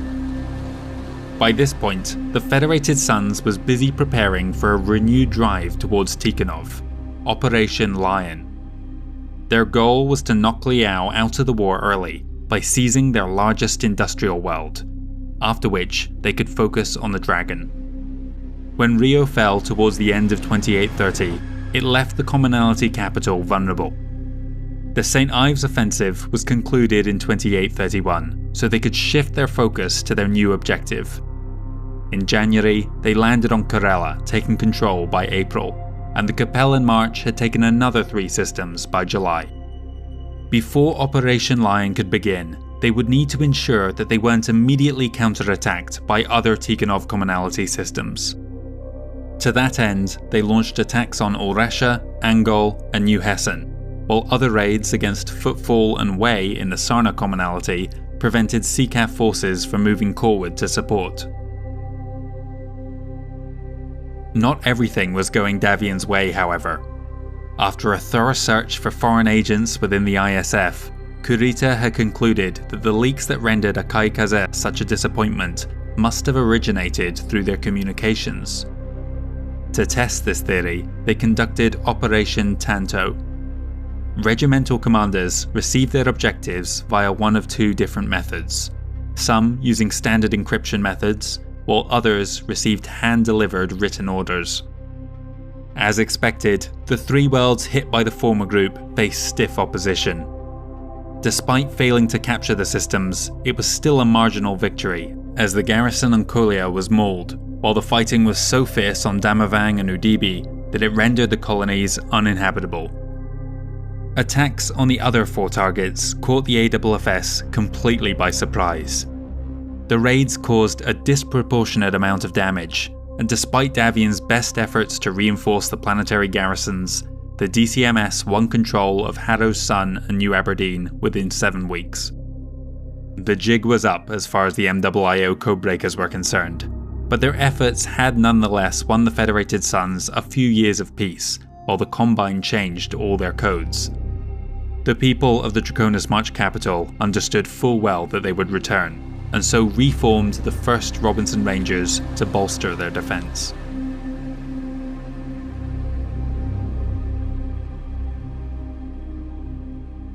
The Freewells League in 2831 found itself in an awkward situation. Their entry into the Second Succession War had been rushed. Talon was only supposed to preempt an invasion of the Federation of Sky, and they didn't have the material on hand to do much more than take Aux. A raid on Sonhua to destroy the Starcore mech factory was their only other move against the Lyrans at this stage in the war. The Capellans were making gains on their Spinwood flank, advancing along the border between the duchies of Andurian and Oriente. Reports coming in from the Commonwealth suggested that Marek had time to deal with Liao first, but no sooner had the Captain General begun drafting a military response, the Lyran Commonwealth launched their own counterattack, Operation Leash. Leaving the Kuritan front in the capable hands of Raymond Hempstead, Archon Marcus Steiner took personal command of the Freewells border. The first thing he did was organise elements of the planetary militia from the Commonwealth's heartlands into 5 ad hoc citizen regiments and moved them to the front line. This freed up his professional soldiers for a thrust to reclaim the Lost Worlds. LIC counterintelligence had obscured these moves from SAFE, giving the Archon the element of surprise. The FWLM lacked the materials they needed to hold on to their gains, and so retreated from all but Judonné, but not before leaving numerous booby traps for the Liberators. When Steiner made contact on that last target in late August, any hope of victory there was dashed when even more Marek reinforcements were committed to the planet for the 2nd successive November. Operation Leash was also slated to make advances into Freewells League territory, beginning with Altoona.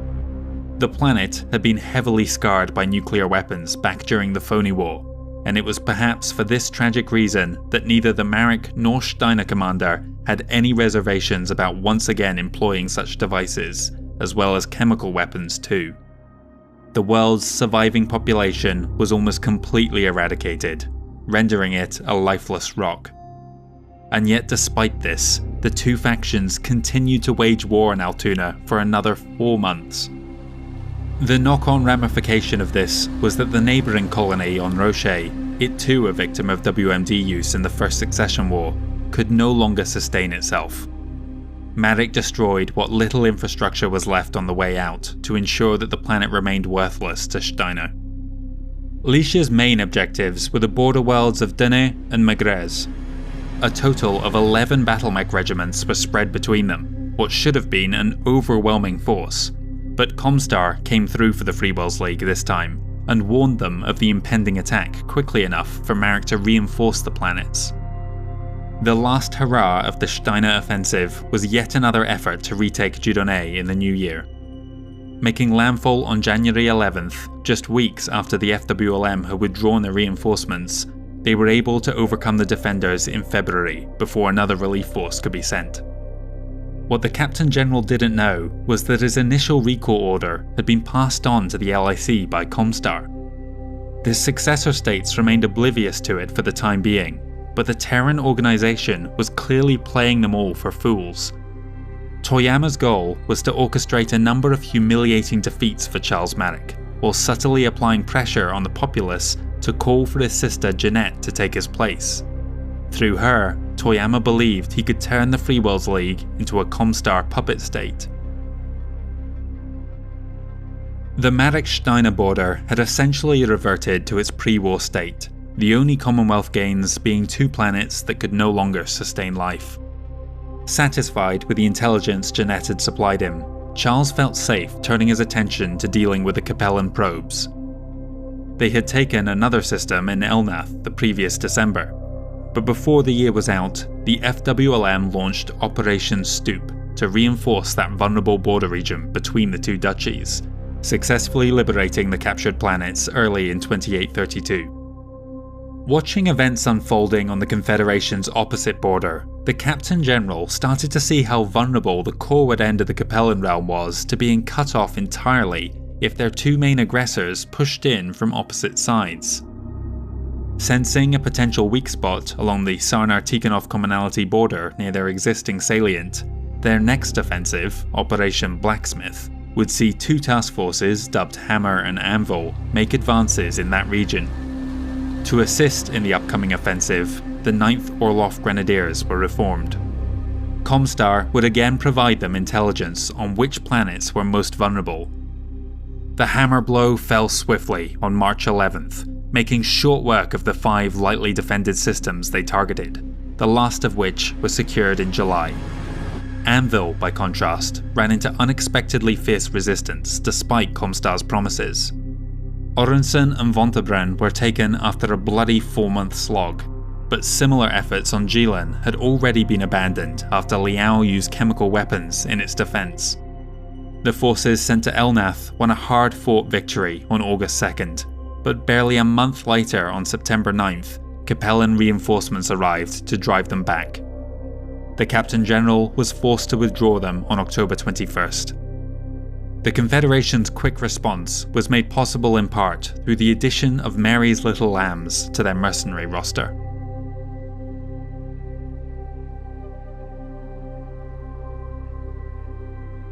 The Seacav was fighting just as fiercely on their Spinwood border. The Federated Sons had proven nearly unstoppable in their advance into Liao territory. When raids hit Tigris and Hamal early in 2832, they knew that the final battle of Operation Lion was imminent. The hostile flotilla arrived at Tikhonov on April 4th, escorted by some of Davian's last warships.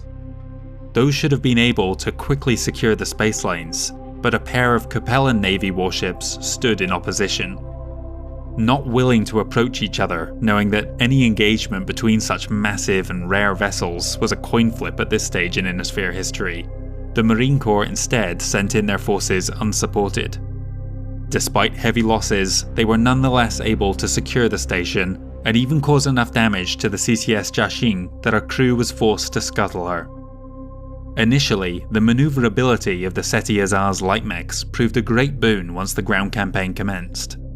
General Howler Greer's forces were able to run rings around most of the militia and pick them apart. However, this unit was ill-equipped to deal with Tikhonov's most famous feature, its massive fortifications. The Ariana Fusiliers withdrew back into the Staligera fortress known as the High Kremlin, and the enormous walls of the capital Tikhograd were similarly unassailable. This shouldn't have been a problem were they able to maneuver their warships into orbit, but the surviving CCS Zhaoqing kept them from being able to launch orbital strikes. With the Davian raiding forces pulling back in the summer, the Chesterton Voltigeurs and Red Lancers were able to marshal a relief force which arrived in October, bringing to an end the first battle for Tikhonov. Operation Lion may have fallen at the last hurdle, but it did nonetheless prove beyond a doubt the superiority of the AFFS over the Seacav. Spurred on by these promising signs, Davian High Command prepared for another assault. In just 7 months' time, they would return to Fortress Tikhonov.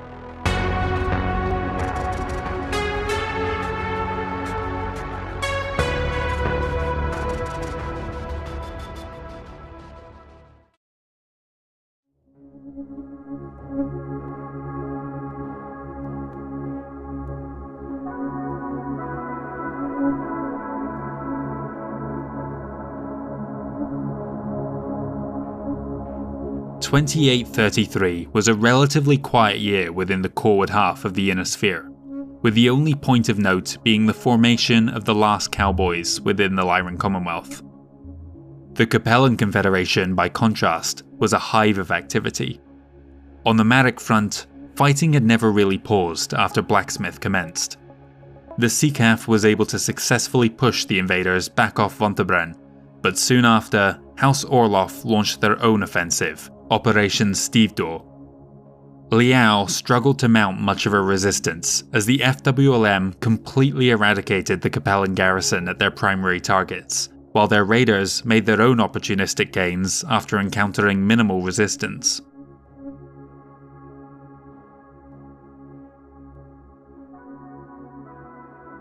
The Federated Sun's Department of Military Intelligence was analysing the successes and failures of Operation Lion the previous year, and believed their follow-up campaign, Operation Leopard, had a better chance of victory.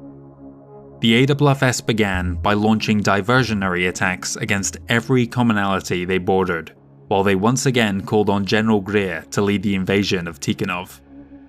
The supporting actions began promisingly, already annexing 2 planets by the time the second battle for Tikhonov began in May. This time, the ground forces were far more substantial, reinforced with additional artillery and aircraft. They quickly blasted their way into the High Kremlin through a vulnerable bastion, securing the complex on the 20th. A tactical blunder by the SECAF at Tikhograd meant that they lost control of their last defensible position early in the campaign. Though the majority of the garrison escaped into the hills and proved too elusive to track down, all significant population centres were firmly under Greer's control. The arrival of the Prefectorate Guard at a pirate point on June 13th caught the Davian general unprepared. Surgical strikes on their supply depots, coupled with a populace that was vehemently opposed to rendering any assistance, meant that the invaders soon found themselves in an undesirable position. The MIIO was reporting a far greater Liao relief force heading their way. With their odds of success collapsing, Greer ordered his troops to withdraw. Paul Davian was apoplectic at his decision to give up such a defensible position when his troops were still in good shape. The general was reassigned to work as a kitchen porter on New Syrtis for the next 18 months. Operation Leopard was still going on elsewhere, with the diversionary forces striking at another 2 worlds in October, capturing both by the end of the year. These 2 salients would be the sole acquisitions of the operation, however, as the other systems at Bel, Lee and Shorum were all held by the Capellans. Undeterred by 2 successive failures, Davian planned to make one final effort to seize Tikhonov in the new year.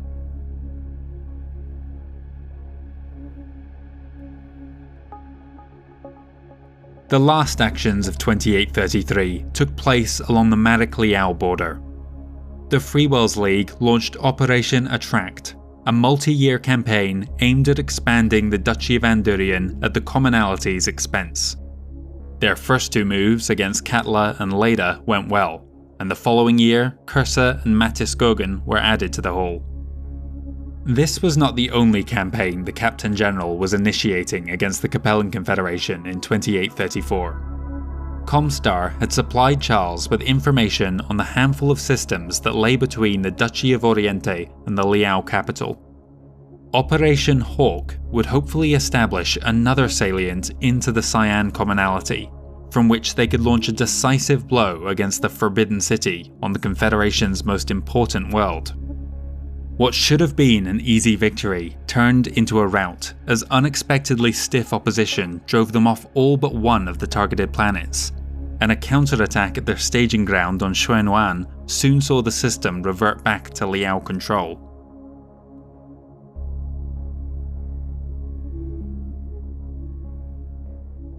Operation Puma was to be the Federated Sun's last attempt to seize the world of Tikhonov. This time, the assault would be led by General Jessica Basna, who had successfully repulsed the attack on Chesterton back in 2828. As before, a diversionary assault would draw forces rimward, with their targets this time being along the Sarna-Capella commonality border. The attacks began simultaneously in April, and the 2 Capella systems fell to the Federated Suns within the month. Basna's assault proved equally promising, with all objectives bar Tikhograd secured by the 4th week. The invaders set up for a long siege and awaited their reinforcements. While House Kurita had been rebuilding their compromised communications network, they had been eyeing up the increasingly vulnerable Draconis March along their rimward border.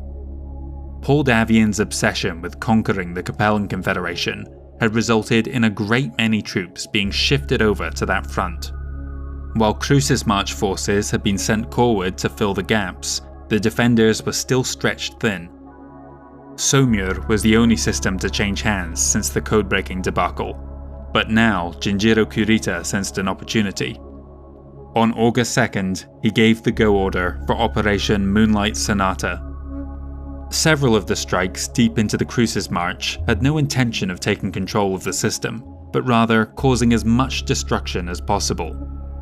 Resistance to the invasion proved unexpectedly fierce. Dobson and New Iverson may have fallen quickly, but the AFFS fought tooth and nail to hold on to their land everywhere else. Reinforcements sent to Barlow's End very nearly destroyed the Combine forces entirely, though they had to concede defeat in the end. Davian had only just hired on the Scrap Metal Mercenary Regiment, adding to the list of units they had to contend with. The DCMS cut their losses early and withdrew from the other systems, but Moonlight Sonata was a multi-year operation. The Dragon would soon return. While the Federated Suns had defended itself well, the attack came at the worst possible time and had far-reaching consequences. The Davian guards on Sanilac were in the middle of loading into their dropships for redeployment elsewhere when the Combine struck and inflicted horrendous casualties on the unprepared unit. The Davian guards had to abandon their mission afterwards. That mission was none other than Operation Puma, where they were set to reinforce Jessica Basna on Tikhonov. On July 2nd, the general learned that the aid she was counting on would not be coming. Capellan jumpships had already entered the system to spy on what forces were present, so she knew CCAF reinforcements were imminent. While they could have withdrawn into the High Kremlin and tried to wait for another Davian unit to relieve them, her light and medium mechs were not well suited for a static defense. The decision was ultimately made for her when the First Prince called for a retreat. His orders arrived just as the Northwind Highlanders did. Kurgawa's Blood Lancers held the line while the Deneb Light Cavalry pulled back to their ships, but the mercenaries were completely wiped out in the effort. The old SLDF unit wouldn't have long to recuperate before they were tracked to Olmec and finished off by more of the Highlanders. The next year, Lorelei Liao formed Hamilton's Highlanders from veterans of the Tikhonov battles to help fortify her borders from any further Davian aggression. The third successive loss at Tikhonov and the subsequent collapse of Operation Puma at Akala and Highspire heaped enormous pressure on Paul Davian at the royal court. His political opponents argued that had they sent their entire force to Tikhonov during any of the three attempts, there was no doubt the Commonalty capital would now belong to the Federated Suns. The First Prince understood that such a move would have left their borders exposed to swift retaliation, potentially losing more ground than they would gain, even with control of the massive industrial complexes in and around Tikhograd. Nevertheless, he was forced to give up on his personal ambitions and take a more measured approach to the conflict.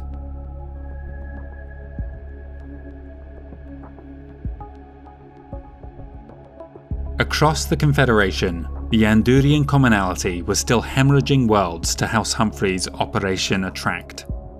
The Free Wills League was on the charge, and that year the Marek Militia reformed their 23rd Regiment, lost in the early years of the First Succession War. Word had made it back to the Captain General that the interior worlds of the Furillo province were particularly vulnerable at that moment. Jeanette Marek had passed on information about the Archon's use of citizen regiments to reinforce the front. The FWLM felt confident that they could bypass these and launch a series of damaging raids deep into the Commonwealth. Operation Brum struck at a trio of supposedly undefended systems towards the provincial capital, and ran straight into frontline combat troops that smashed the raiders before they could cause any damage. The abject failure of Brum only added to the Captain General's growing suspicion that there was a leak somewhere in his intelligence network. Every operation his military undertook either led to easy victories or humiliating defeats. He tasked the head of SAFE, Morgan DeWitt, with finding those responsible. But somewhere in his mind, Charles must have feared that the actual culprit was his secret ally, Comstar.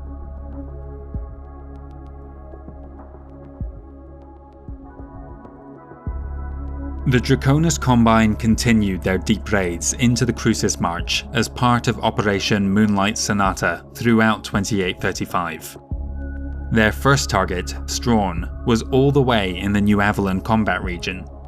The garrison was nearly wiped out before the DCMS withdrew just as reinforcements touched down. Listowel was next, with both sides chasing each other through the mountains before the Curitans called it quits in July. The December raid on Shalam was the most damaging, as several industrial plants were destroyed, though the DCMS regiment was savaged in the process. The attacks had one unintended consequence that the Combine forces in that region would have to deal with going forwards. Chain Gang mission survivors, who had been living in the Draconis March for the past decade, declared their intent to resist further Curitan aggression, coming together to form the Ever-Free Mercenary Regiment. Likewise, the AFFS also formed the Panzer Brigade that year, to further bolster the region's defence. The Federated Sons was not Jinjiro's only target in 2835, as Operation Chopin would also commence that year. The first phase was to hit a trio of vital industrial centres within the Tamar Pact and Federation of Sky. The fiercest fighting within each nation took place at Kobe and Kessel. There, the battles descended into a true meat grinder. Though the Lyrans claimed victory both times, their heavy and assault mechs had been shown up by the more manoeuvrable Curitan forces. The Draconis Combine had not lost any territory since the beginning of the war, and by all accounts should have been feeling confident about their future prospects. Instead, they were entering a period of fear and uncertainty. By late 2835, Jinjiro Kurita had almost completely lost control of his psyche. Until this point, he had relied on his innate military expertise to see the realm through the tumultuous 29th century, but by now, he was barely able to function. His half-brother, Zabu Kurita, would increasingly have to step in as acting coordinator and report on developments to Jinjiro during his few lucid moments.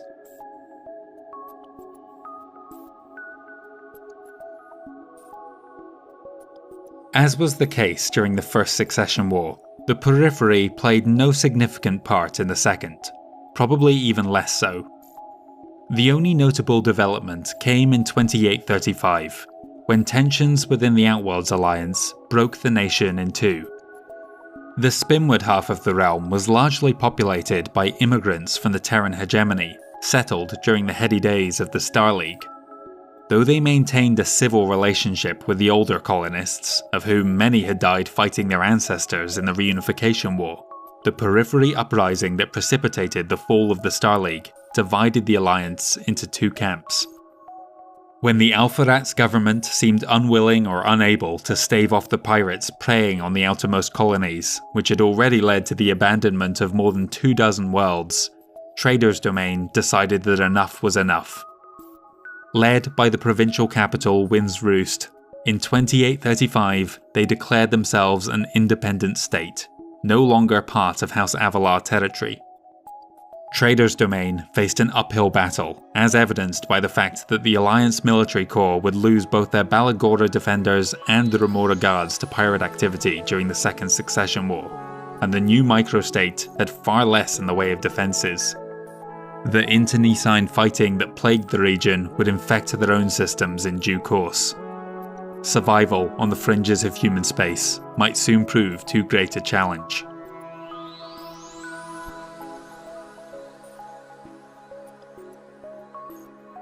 Since the end of the Davian Big Cat offensives, Duke Damien Hassick had been conducting his own private war against the Confederation, Operation Tiger. This was nothing more than a widespread raiding campaign, beginning in late 2834 and continuing into 37.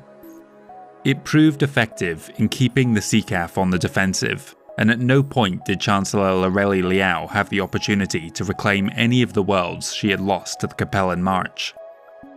The Bloody Sons were favourites of his, dispatched to Galitzin and even the commonalty capital, St. Ives. Two systems were affected by the raids more than the others, Genf and Kai. The attacks proved to be the death knell for both colonies. neither would survive the war.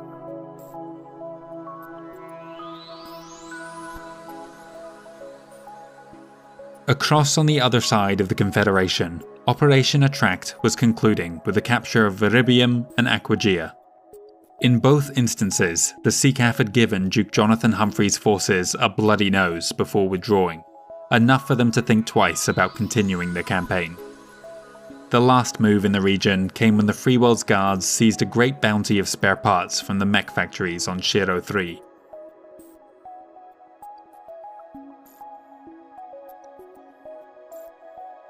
'2836 also saw the last actions of Moonlight Sonata, with 2 raids into the Woodbine operational area and a hard-won victory over the Draconis March militia on Tishomingo. The DCMS had largely discounted the garrison as posing any real threat, but they fought so tenaciously that the 17 survivors were treated more like heroes than prisoners of war after the fighting concluded. Not knowing when the assault would cease, the Robinson Rangers raised a 2nd regiment that year to help in the defense of their homeworld. Operation Chopin would also move towards its climactic finale in 2836, the 4th Battle of Hesperus. As grand as a return to this hyper-industrial planet sounded on paper, in reality, the assault force led by Taisho Satoshi Anderson stood little chance of success. Fewer units were dispatched than had taken part in the infamous First Battle, and by 2837, the Taisho was preparing to deploy nuclear weapons in a last-ditch effort to achieve his objectives. Zabu Kurita instead refused his request to use WMDs, forcing the DCMS to withdraw. Anderson's decision to commit seppuku upon his return proved a rallying cry for the warlords of the Draconis Combine. In their estimation, Zabu lacked the guts needed to make the tough calls. If he were to succeed Jinjiro as coordinator, which looked likely, the fate of the realm would be in jeopardy. They would need to take action.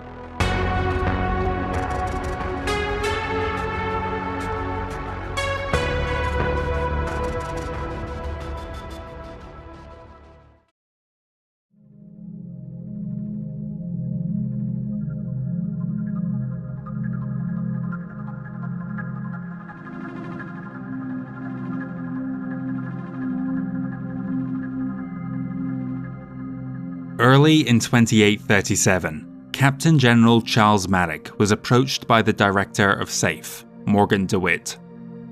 His efforts to root out the leak within their intelligence network had come up short, and he was forced to conclude that the issue lay elsewhere. Reviewing the successes and failures of their operations since entering the Second Succession War, Charles could see no obvious pattern to link them, which ultimately led him to question the information he was receiving from Comstar via his sister Jeanette, the presenter of Oriente. His worst fear was that Comstar was passing information to his enemies as often as they were to him. With the utmost secrecy, he ordered DeWitt to orchestrate Operation Cookie Jar. On February 1st, the Captain General arrived on Oriente, ostensibly for a meeting with Duke Harlan Allison, but while there, he would also make a surreptitious visit to see his sister, the presenter. In that later conversation, he dropped hints towards a discovery on the recently conquered Cursa, but did not elaborate beyond that. Meanwhile, dropships were departing from that world bearing a classified heavy cargo. Communications back to Atreus via the orbital HPG station at Oriente, using codes that SAFE knew had been compromised by Comstar, spoke of an SLDF warehouse stocked with Starleague-era tech, the likes of which was near extinct following the widespread destruction of the First Succession War. The trap was set. The Free Worlds League military was not idle while they waited for Comstar to take the bait. In fact, they were busy trying to repel a sweeping Liao counteroffensive in the early months of 2837, largely focused within the Duchy of Andurian. Though Duke Jonathan Humphreys managed to secure Karlstein, he faced a sudden reversal in fortune when the CCAF arrived at Ithaca, Leyda, Mataskogan, and Viribium. Further up the line, the Capella commonality reclaimed Bithynia and Propus, and the Tikhonov commonality Bellevue, Mankallanan, and Orenson, though here the losses were offset by the successful capture of the major factory weld of Asuncion.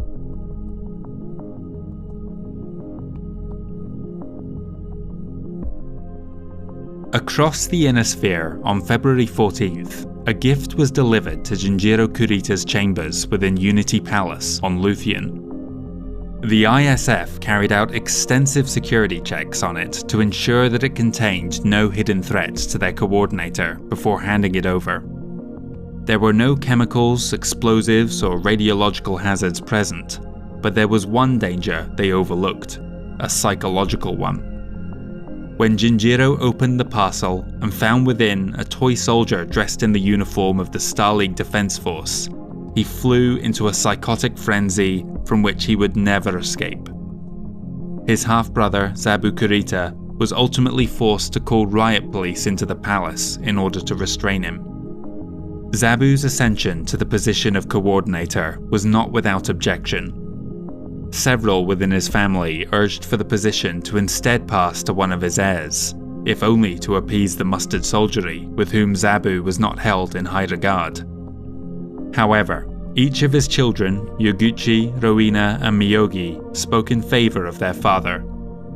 The deed was done, and the Combine would have to wait and see what manner of ruler he would be. Questions remain as to who was behind the doll that sent Jinjiro over the edge. No one has ever been definitively linked to the gift. Speculation has ranged from foreign intelligence agencies to another of Comstar's plots, but more convincingly, a member of the Kurita family. Could the coordinator's half-brother have intentionally broken Jinjiro's mind, knowing how the Minnesota tribe had terrified him a decade earlier? It seems out of character, but not beyond question.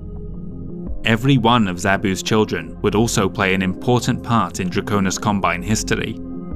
We won't get ahead of ourselves by discussing them now, but suffice to say that each took a step closer towards their end goal with Jinjiro's removal.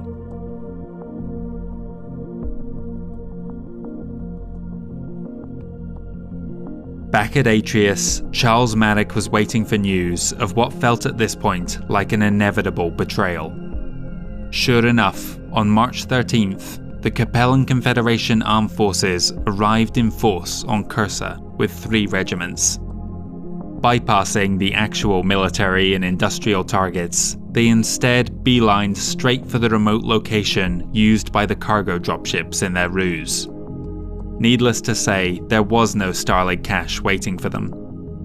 It was now known beyond a doubt that Comstar was manipulating the successor states into pointless battles that served only to make the great houses weaker.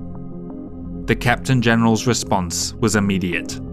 He dispatched his few remaining warships to Oriente, and on the 22nd, ordered them to bombard the orbiting HPG station into oblivion. 300 were killed within the complex, his sister Jeanette included. Word of the incident reached Primus Konrad Toyama 3 days later. This was the first direct challenge to Comstar since their founding. If he did not act quickly, their monopoly on interstellar communications could collapse, and the successor states might halt the war before his goal of dismantling their militaries could be achieved. Toyama was decisive in his next action. He issued a shunning proclamation to all HPG stations, Exclusion Order 2837/1. Henceforth, the Freewells League was placed under a complete communications interdiction. The effect of this was disastrous to the wartime economy and governance of the successor state. Cutting off Tharkad back in 2823 had been damaging, but to shut down every HPG within a realm was ruinous.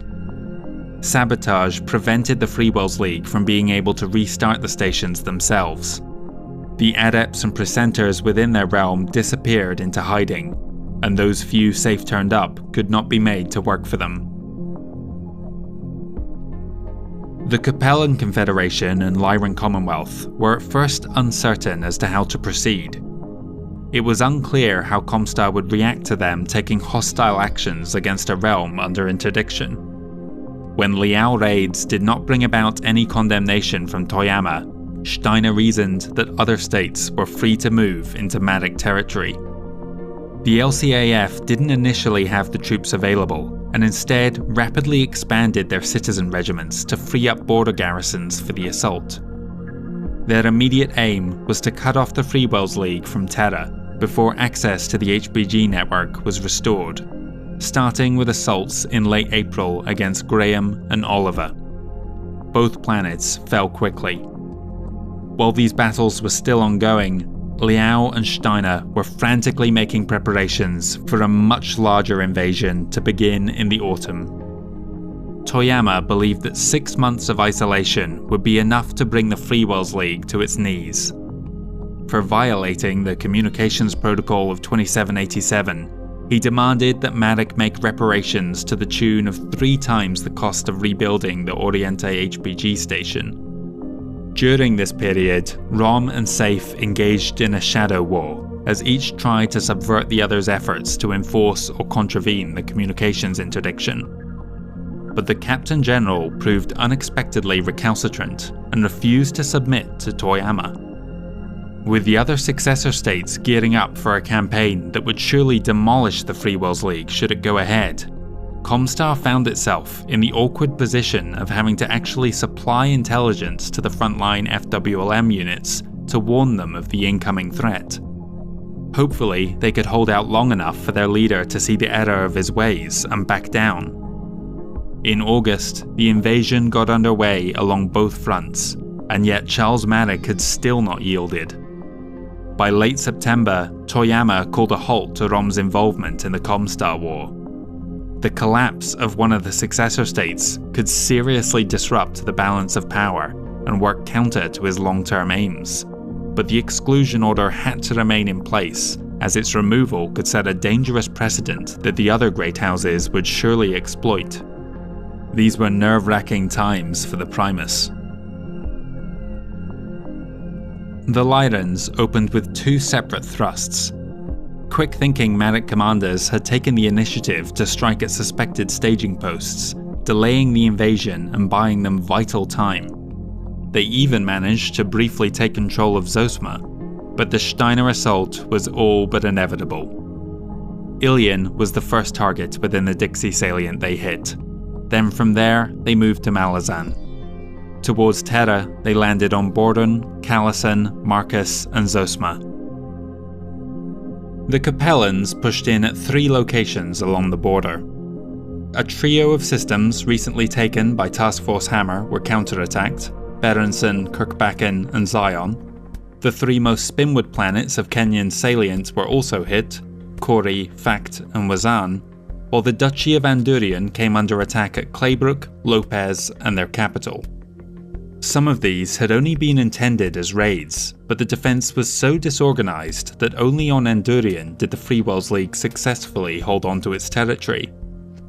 Faced with imminent disaster, Captain General Charles Madoc ordered one of the most desperate and demoralizing commands any successor lord has ever given. Every unit within the FWLM occupying foreign territory was to withdraw to their Stali Gira defensive lines. A feeding frenzy ensued as both the Commonwealth and Confederation gorged themselves on the abandoned territories. The remainder of the Dixie salient was given back, as were several of the jointly administered planets along the old hegemony border. The commonalities gained far more, Tikhonov taking 6 systems, Sana 5, Capella 2, while Cyan and Andurian took 3 each.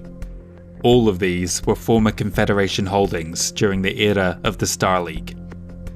Chancellor Lorelei Liao initially encouraged her forces to press onwards, but securing the territory behind them seemed the smarter move.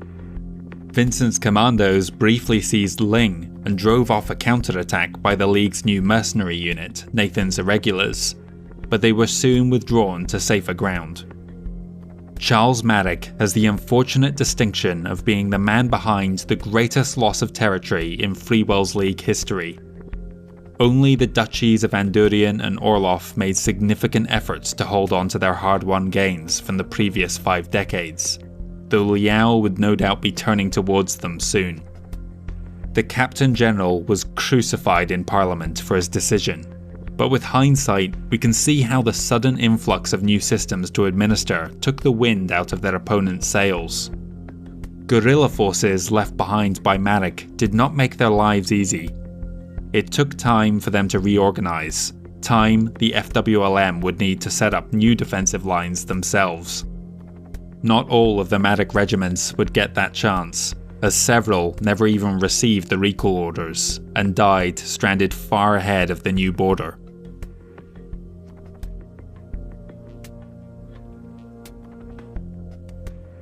Back in the Draconis Combine, things were coming to a head over Zabu Kurita's rule. On June 9, 2838, he presented in court the budget for the next year. As coordinator of the People's Reconstruction effort, Zabu was well aware of how technology was slipping away. Medical procedures that had been commonplace during the Star League might as well have been magic acts just half a century on. He wanted more funds to reverse this decline. In his budget was a modest 4% reduction in military spending. This was the final straw for the DCMS High Strategic Council. In a meeting 3 days later, they agreed that the only course of action available to them was the removal of the coordinator. Taisho Frederick Kazoma of the Procurement Evaluation Board was chosen for the honour. On June 23rd, he entered Zabu's bedchambers and drew his sword. Kurita was unperturbed. After asking whether the Taisho was acting alone, and being informed that he was in fact there on behalf of the High Council, Zabu Kurita accepted his fate. With Kazoma's blessing, he dressed in full ceremonial garb, wrote the traditional House Kurita death haiku, took one of his family's ancient wakizashi in hand, then drew it across his stomach. Frederick Kazoma then delivered the coup de grace. No action was ever taken to chastise the military afterwards for their assassination plot. Only Kazoma was sentenced to death for striking the killing blow, though even this proved contentious.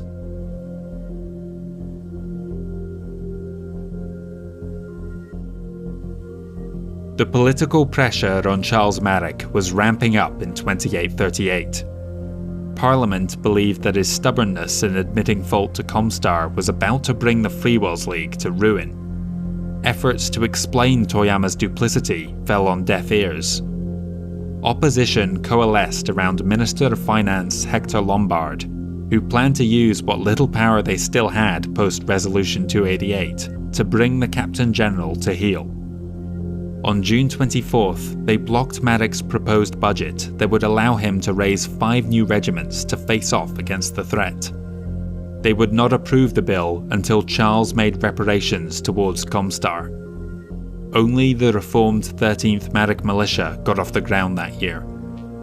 The infighting came at the worst time for the FWLM, who had once again come under assault from the LCAF in May. One of Steiner's main objectives was to push towards the wealthy shipbuilding world of Tamarind. To that end, they took 6 planets from Marik control in preparation for an assault the next year. Closer to Terra, they pushed into the Stuart commonality for the first time to take Tania Borealis, as well as the nearby Connaught, then the exposed Shiloh in August. It had taken the Capellan Confederation longer to get their affairs in order, chiefly because they were still dealing with the final actions of Operation Tiger in 2837. Apart from a raid on Andurian in January and eradicating some of the Orloff Grenadiers who had fled to Susano, it wasn't until the mid-year that they began moving in force.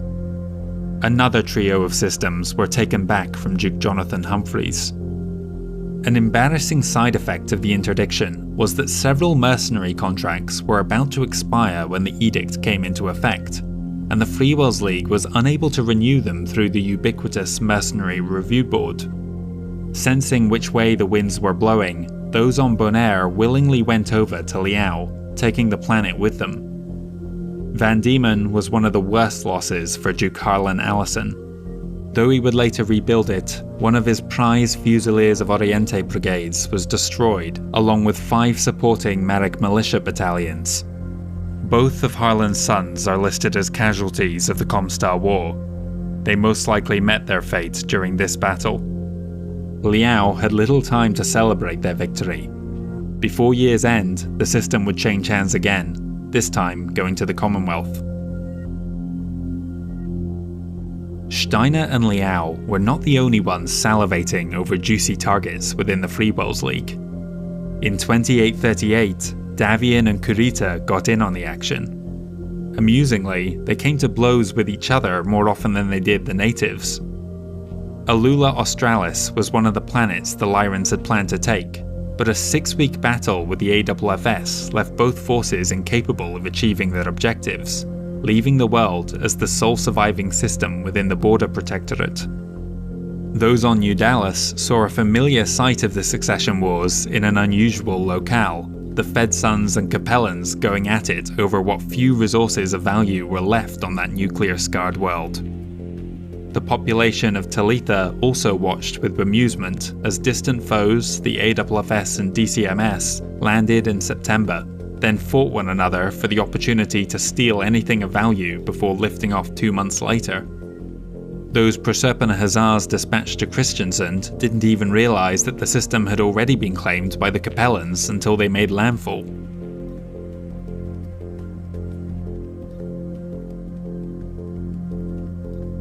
Following Zabu Kurita's death, the title of Coordinator, as well as that of First Lord of the Star League, passed on to his eldest son Yuguchi.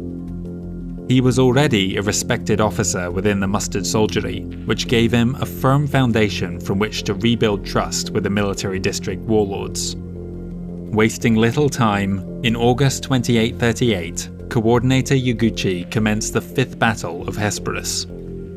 A total of 7 regiments, 2 of which were battlemech commands, made landfall on the planet, while a trio of warships secured the space lanes overhead.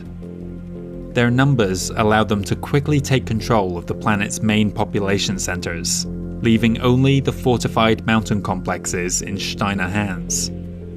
The siege they had planned went both ways, however. It was extremely difficult for the Draconis Combine to resupply their positions so deep into the Lyran Commonwealth. Unable to force an opening, the DCMS ultimately withdrew. Yuguchi, like his father before him, had outlawed the use of nuclear weapons to raise the factories. Zabu had imparted on his son those same concerns about a technological decline, and he did not wish to add to it, even if those mechs would ultimately be used against him.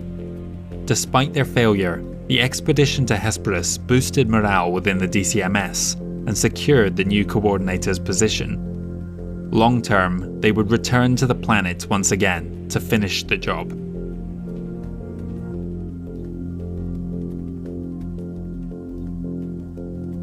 Freeworld's Parliament had reached a complete stalemate by this point. The MPs had realised that while Resolution 288 had given Marek the right to declare war or make peace, they still held considerable influence over him by manipulating the purse strings. They could, in effect, make the continuation of war impossible. Hector Lombard's faction had blocked a move by the Captain General to conscript more forces, and then another bill on August 9th, this time to press merchant jump ships into service as messengers as a way to avoid giving in to Comstar. The political pressure finally proved too much for Charles. On September 19th, he begrudgingly dispatched his son Garth aboard FWLS Dark Regret to Terra. There, he was called before the entire First Circuit. Toyama demanded that the Free Worlds League be made to pay far beyond the original sum outlined in the exclusion order, but Garth held firm. Marek would pay the exact amount and nothing more. After a few weeks of bitter discourse, the two sides agreed to a truce in mid-October. On November 9th, Comstar lifted their communications interdiction. 70% of the League's HPG stations came back online, with the rest up and running by year's end. only Oriente would remain cut off for the next 3 years, while Comstar rebuilt the facility.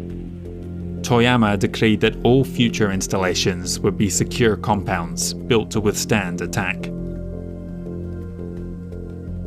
It was only once the Captain General's vision was restored that he realised just how bad his situation was. Doing his best to triage what was left of his defensive line, he recalled his forces from 5 systems along the Lyran border that he deemed either beyond saving or simply not worth the effort. While he still could, he dispatched the Regulan Hussars to strike at the mech factories on Kava, hoping that it would prevent the Seacav from cutting their vital Terran corridor. The Capellan Confederation armed forces were engaged elsewhere, however. Sensing that the end of the interdiction was imminent, they launched in October a major effort to retake Andurian. A pair of warships led the assault force, CCS Chengdu and Kalzan. Though the latter took damage during the battle at the Zenith, their incredible power cleared a path through half a dozen dropships, 40 aerospace fighters, and several heavy weapons emplacements. As they scanned the system though, they realised that in orbit over the target world were 2 enormous Marek vessels, FWLS Kumba and Majestic. Another 2 warships were at more distant stations, meaning that the Seacav's only chance was to blast their way through the defences at the capital before they were too heavily outnumbered. Their next engagement did not go well. 20% of their ground forces were destroyed before even making landfall, and the 2 Capellan warships were both annihilated, though not without at least taking the Atreus-class Majestic with them, the last of these venerable Free Worlds battleships. Only 2 regiments had touched down in an organised fashion, the rest widely dispersed across the planet. With a trio of mech units in garrison, there was little hope of success now. After trying in vain for 9 weeks to seize the capital, they eventually withdrew on December 29th. The Comstar War is one of the darkest chapters in Free Worlds League history. Though the dispute between Marek and Toyama had been resolved at a public level, behind the scenes, neither side would ever trust the other again. Any ambitions the 2 men might have had to take control of the other faction had gone up in smoke. Whether either of them could recover from this defeat was unclear.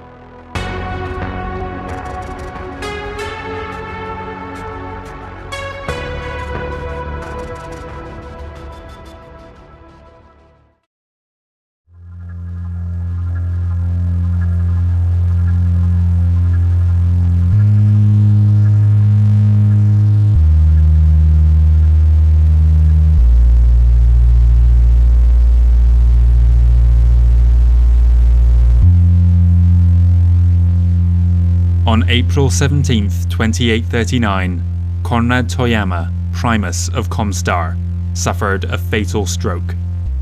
He passed away that same day. His body was cremated, and his ashes were entombed within the ruins of Unity City on Terra.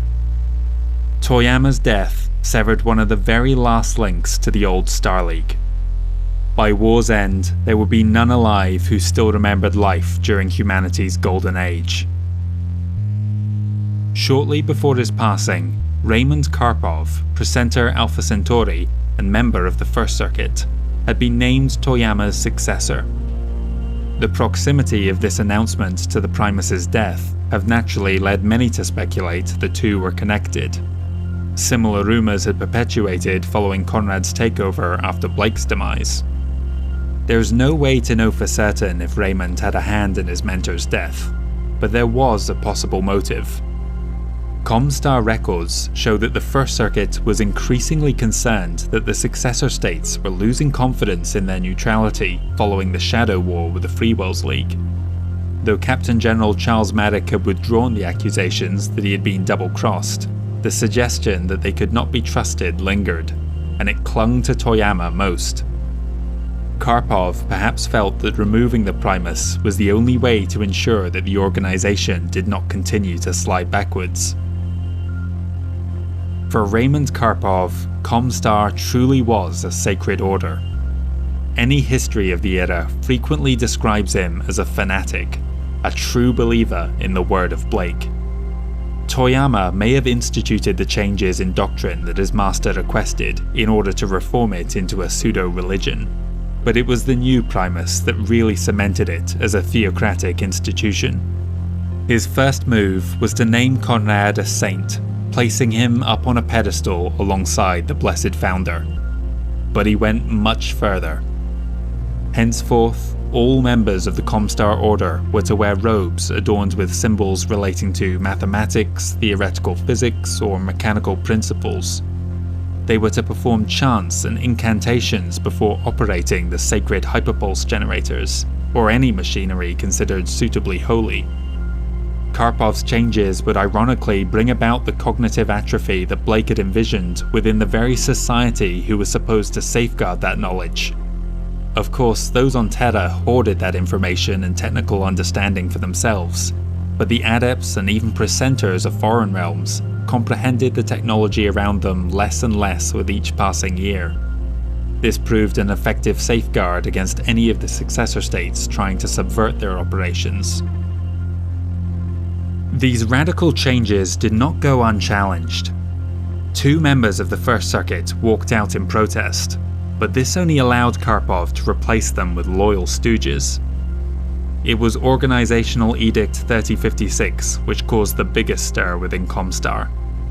ROM was to be expanded from an internal security agency to a militant branch of the Order, tasked with hunting down and killing any individual whose work might halt the technological decline of the successor states. Presenter ROM Michelle Dupree was outraged by the change in our organization's mandate. She would not back down, and ended up resigning within 24 hours of the edict coming into effect. Her replacement, Janice Laidlaw, saw to it that Dupree would suffer a fatal traffic accident 5 days later. With his opposition removed and the loyal Laidlaw at his side, Primus Raymond Karpov ordered the commencement of Operation Holy Shroud. A list of targeted institutions and individuals were dispatched to ROM teams across the Inner Sphere for them to eliminate. Universities were frequent targets of sabotage or even bombings. More specific examples include FTL communication research in the Federated Suns and Leiden Commonwealth efforts to recover ferrofibrous technology, both of which were completely destroyed by ROM. The Comstar War had necessitated the Freewells League launching their own HPG projects. Any and all information pertaining to this was eradicated by Karpov's fanatics. The First Succession War had resulted in the disappearance of many of the Star League's most advanced technologies from the Inner Sphere. These were subsequently dubbed Lost Tech, and functional examples in the modern era are exceedingly rare, if not altogether extinct. The Second Succession War had already seen even moderately sophisticated computer equipment drop out of use. Laidlaw's efforts saw this trend continue. The raids were undertaken with the utmost caution to ensure that they could not be traced back to Comstar. With war raging on every front, it wasn't difficult to pin the blame on their neighbouring successor states or internal extremist groups. Another of the casualties was the compact Kearney Fushida drive, the advanced jump cores around which warships were built. By this point, there were at most 24 such vessels still in service, but the destruction of the few shipyards sufficiently sophisticated enough to maintain them, and the wholesale murder of those engineers who possessed the knowledge to construct them, guaranteed that warships would soon vanish into the history books. ROM's actions were not limited to military technology either. Commercial, industrial and medical sectors had already been badly affected by the wars, as academics were conscripted for military projects. Holy Shroud had no qualms about continuing their decline, hitting them just as hard. Countless thousands, if not millions, have died in the centuries since that might have been saved had the Presenter and our Primus not been so thorough in their reversal of human advancement. One of ROM's most secretive objectives was to hunt for and recover any lost SLDF caches. These pre-war installations contain not just military materiel, but a wealth of knowledge that might be used to halt the technological nosedive. Whenever an installation was uncovered, Comstar would relocate the weapons within to their vast warehouses on Terra, and either hoard or destroy the computer archives as appropriate. People today in 3025 often speculate on what effect uncovering a functional memory core would have on the war-torn successor states. Operation Holy Shroud would run until 2845. During that time, Comstar successfully assassinated more than 300 of the best scientific minds in the inner sphere. Professors, teachers, and researchers that would be sorely missed in the coming years.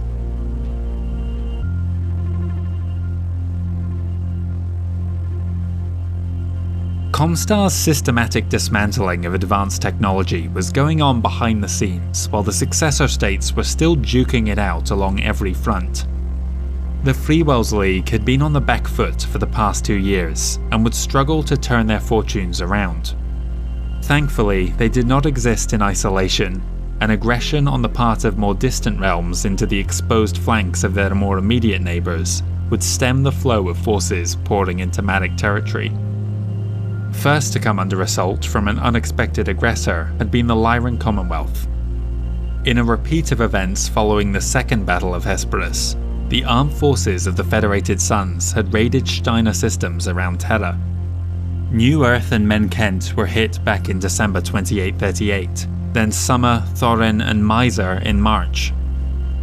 Some minor payback would come in the spring when the LCAF landed on Castor and Alphard, both of which were currently being ransacked by the AFFS and DCMS respectively. The two systems would submit to Lyran rule soon after. 3 other nearby systems were also seized by House Steiner. Further along the border, another turncoat mercenary group took the planet Rexburg over to the Commonwealth. The LCAF focus in that region was on Tamarind. They began their assault in April, but came up against stiff opposition within the capital Padaron City, the so-called Venice of Tamarind. The layout of the canals served as a series of bottlenecks the defenders took full advantage of. Steiner abandoned their efforts on May 11th, and instead began preparing for new offensives elsewhere.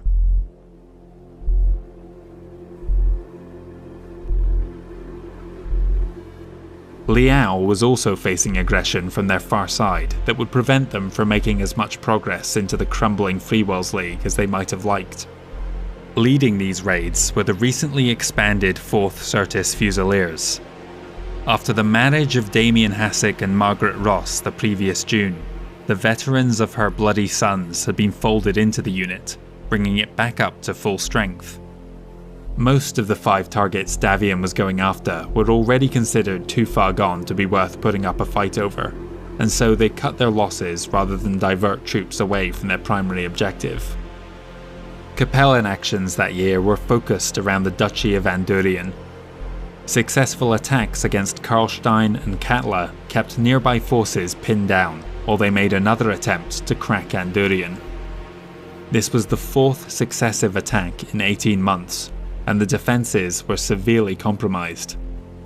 Despite this, they wouldn't give an inch, and managed to hold their ground until reinforcements arrived in August, turning the tables in their favour. Liao withdrew 2 months later.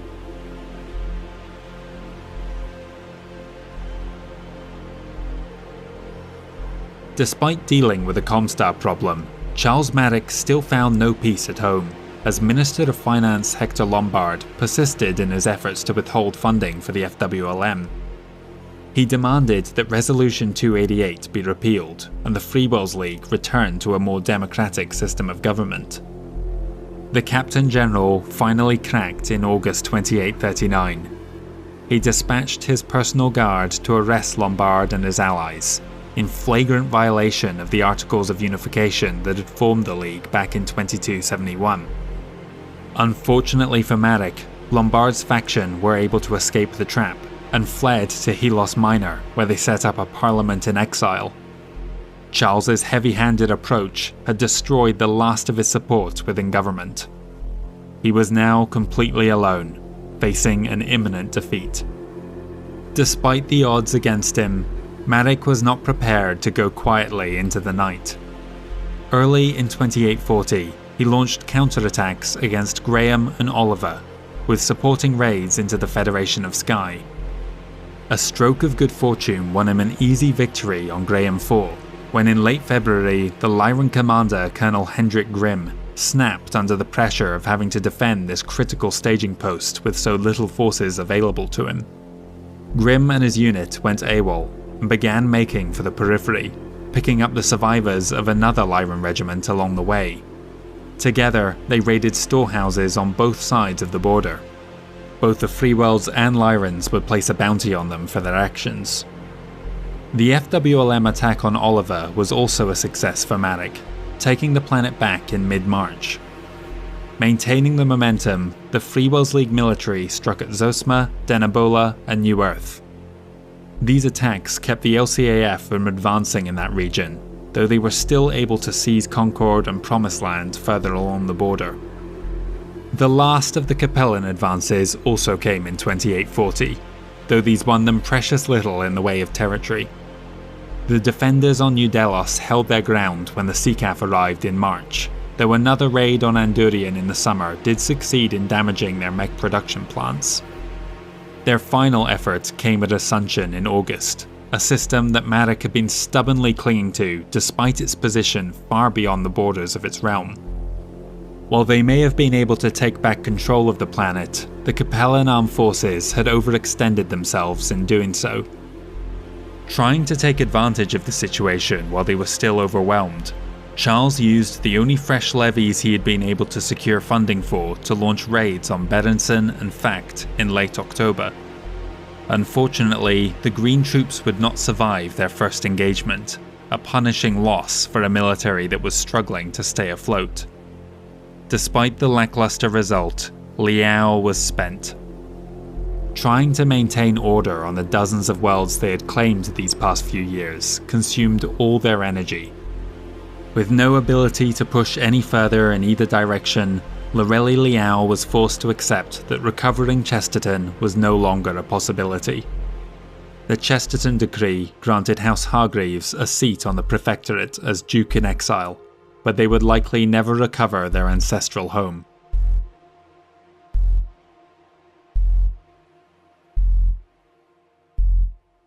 Yoguchi Kurita had spent his first years as coordinator revitalizing the DCMS and expanding their mercenary roster with Leviathan's Wake. As a career soldier, he did not wish to give up on a chance to lead troops into battle, and so in 2840 reformed the 4th Sword of Light out of the battered remnants of the 8th. Going forwards, these would serve as his family's personal guard. Though Yoguchi's actions so far had appeased the mustered soldiery, he did make one critical mistake. Never a strong supporter of the ISF, who he either didn't trust or considered dishonourable, early in his reign he placed the entire internal security force under the command of the military. This caused quite an upset within both factions. The DCMS felt they were being spied on, whereas the ISF felt they were being unfairly slighted after loyally serving the coordinator for many generations. It was a fracture that others would seek to exploit. Kurita's revitalized DCMS began moving across the Lyran border in April. A pair of thrusts pushed into both the Federation of Skye and Tamar Pact. Along the periphery border, the largest DCMS task force tried to mislead Steiner as to which planet they were heading towards by jumping from Verthandi to Chateau and then back to New Caledonia in May. First down were a battalion of the Sword of Light, who smartly made the capture of the planet's major supply and distribution hub their first objective. Once the spaceport was secured, the rest of the regiments entered atmosphere.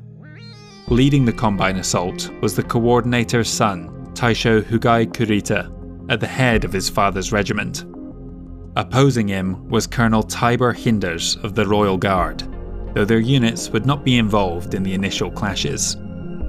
A diversionary raid was staged on Harvest, an agricultural linchpin of the region.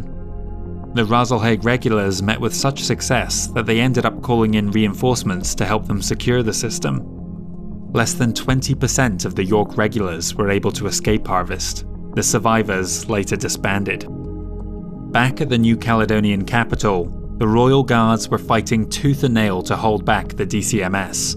But once the Sword of Light overcame the York regulars, the odds of holding the city looked slim. Tiber's brother, Michael Hinders, broke off one of the battalions to prevent the Curetans from being able to bring their full might to bear. But by late August, they were in retreat yet again, this time heading to the SLDF fortress known as Redcastle. It would take another 17 months to drive them out. The Lambrecht salient was one Kurita was eager to remove. With the swift nullification of the garrison's air power, the aforementioned world became the first to fall after just 3 weeks. Thorin was the complete inverse. Terrible storms downed more aerospace fighters than either side's pilots. The reduced visibility they brought with them aided the heavier Lyran mechs and hindered the lighter Combine ones. When they did stumble into each other, the LCAF invariably came out on top. The Kuretan commander cut their losses, just as his Steiner counterpart on Lambrecht was doing the same. Deeper inside the Federation at Ranshire, a raid on the Caledonia system resulted in the destruction of the last Mako-class corvette. It's unclear how many warships were still in existence at this point, but the only vessel in the Lyran Navy we know of was the LCS Invincible. By the end of the decade, it too would be put out to pasture when it was relocated to the capital Tharkad and decommissioned. The renewed conflict along their Spinwood border heavily disrupted Steiner's planned 2841 offensive against the Freewills League. Action around Tamarind had already dropped off, with the FWLM reclaiming 4 of their lost systems at the expense of only Kavanagh. The Lyrans also took Dane back in February, but after this their focus was to shift towards the Marik Commonwealth. To lead their attack in the region, they had managed to secure a contract with the 12th Starguard, who had served with the Capellans throughout the Succession Wars up to that point. Their summer assaults began with Savannah, Remulac and Nathan, but long before they were secured in autumn, the Kuretan threat had emerged along Steiner's flank, preventing any further advances.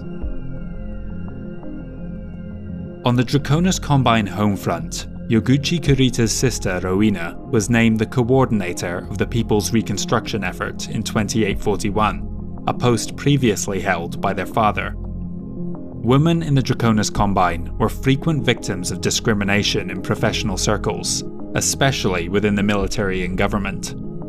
While service was not discouraged among the lower classes, noblewomen had a very rigidly defined role at their husband's or father's side. It was very much a man's world.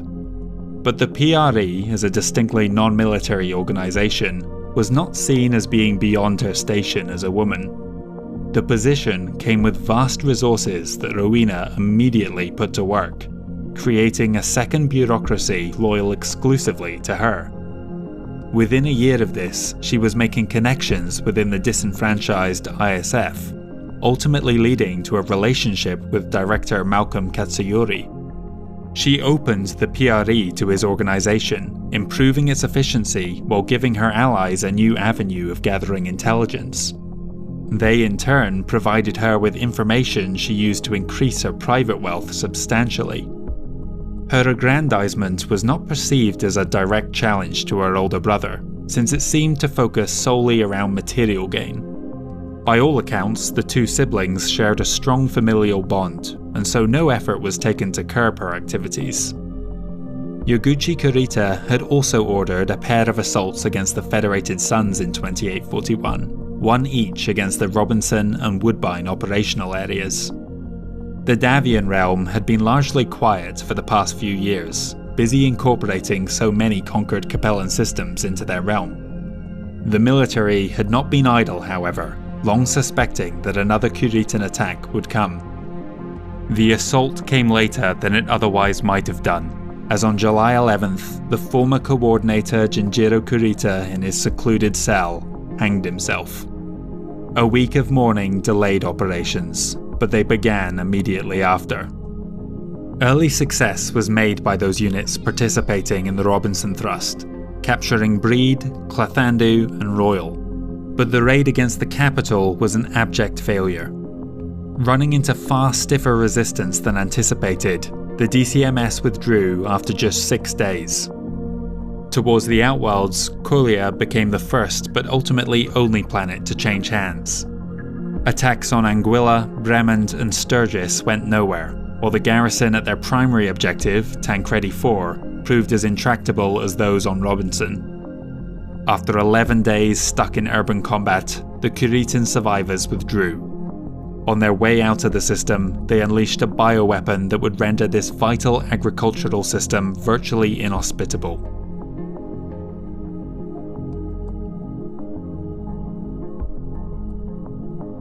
The Davian counterattack came sooner than the Draconis Combine could have imagined. In late October, they made their first moves in what would become their primary war aim for the next few years, re-establishing a Terran corridor. An invasion of 4 Kuritan planets followed. Naturally, the DCMS redeployed to deal with this new threat, but this opened them up to other intrusions along a much-neglected front. Chancellor Lorelei Liao ordered her troops to advance into Kuritan space, taking for herself Anka, Heen, New Florence, Ronal and Tybalt, all of which the Dragon had pried away from them early in the 29th century. This threw Davian plans into disarray, as those were systems that they too coveted. Assembling a large task force, they decided to strike instead at one of the Confederation's cornerstones, the planet Northwind. 4 mech regiments arrived in November, escorted by a pair of warships. 3 lighter Capellan vessels opposed them, but the loss of CCS Meiji caused the other 2 indispensable warships to withdraw. The way had been cleared. Though the Northwind Highlanders fielded an unmatched 6 regiments, only 2 were ever home at one time. The rest were sorely needed elsewhere. Most of the fighting would take place within the Cairngorm Mountains, while the Blue Star Irregulars moved to take control of Cromarty City. The canyons allowed the Highlanders to mitigate their numbers disadvantage, but as the AFFS closed relentlessly, they realised that neither did the canyons allow for a way out. Both regiments were destroyed utterly, fighting to the bitter end. Capellan propaganda cast the Davian invaders as barbarians, and soon the rest of the mercenary brigade were calling for retribution. Lorelei denied them, however, unable to spare such a powerful frontline unit for a non-essential objective, though she promised them that one day the Northwind Highlanders would return home. Davian completed their conquest of Mallory's World and Ozawa, then secured Mara and New Roads in the new year. Further spinward, they had equal success. The AFFS worked alongside the new War Griffin's mercenary cadre to take Bryceland, Medron, Niles and Whittington, but these were the only planets to change hands on this front in 2842.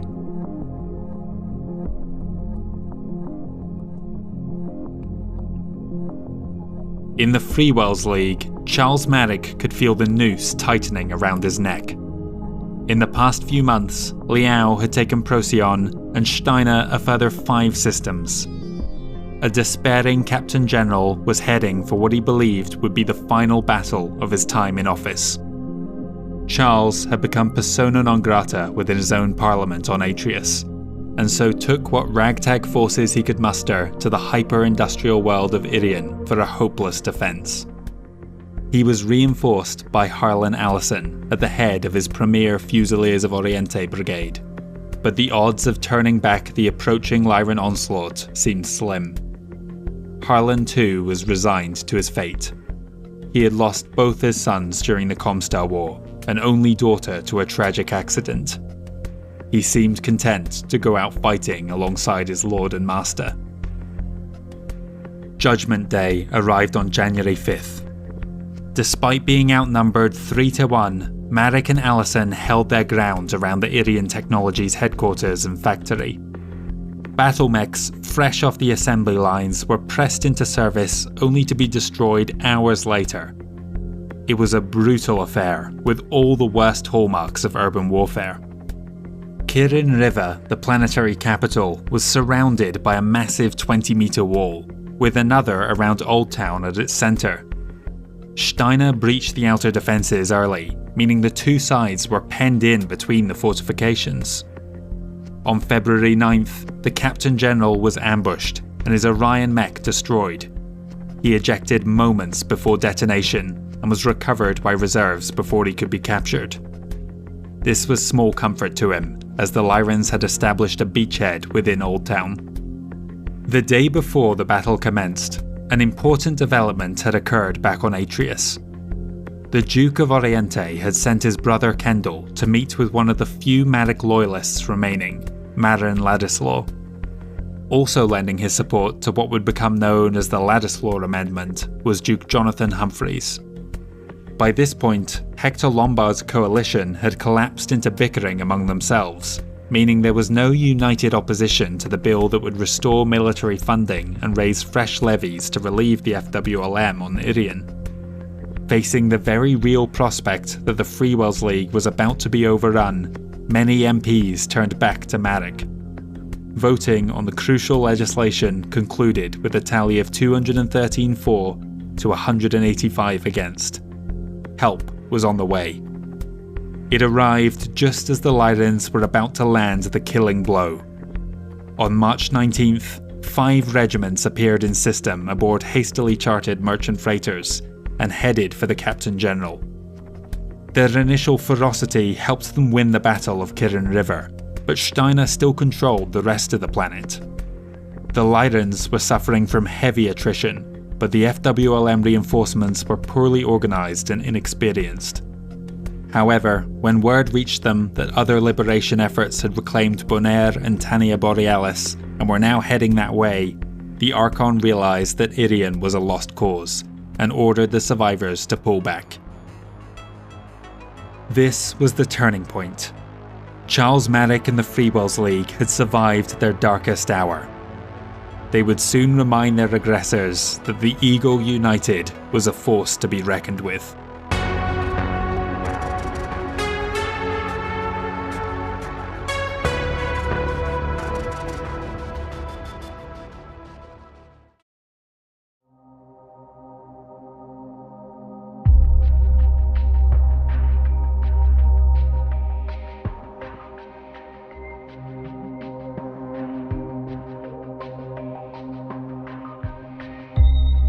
On July 4th, 2842, First Prince of the Federated Suns, Paul Davian, died unexpectedly of heart failure after over 40 years in office.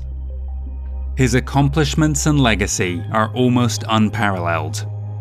During the First Succession War, he rallied a realm teetering on the edge of oblivion and pushed their aggressor, who was but a single step from landing the killing blow on their capital, all the way back to their borders. During the Second Succession War, he had made incredible gains along the Capellan front, and time and again frustrated efforts by the Kuritan enemy to snatch away vulnerable systems. Politically, he had cemented his family's dominance over the nation in ways that none of his predecessors had managed. He had done so without creating antipathy within his government, a testament to his excellent leadership skills. Paul Davian is surely in contention for being the finest leader the Federated Suns has ever seen. Stepping into his massive shoes was his son Michael Davian. So many times in history, a strong ruler has been followed by a weak one, but Michael was a capable statesman in his own right. His priorities did differ from his father, however, and the renewed effort to create a Terran corridor as begun by Paul the previous year was put on hold while the Federated Suns transitioned. One of his chief concerns was the rapid decline in advanced technology. Already the achievements of the Star League were being talked about with reverence less than a century after its fall.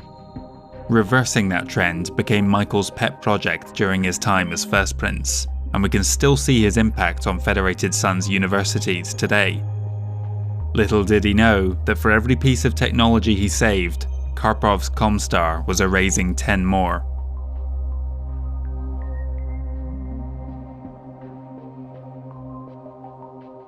At New Caledonia, the battle between Steiner and Kurita was into its second year. The Starleague fortress Redcastle was holding strong, but the loss of their mountain airbase in October planted the seed of doubt within Colonel Tiber Hinders.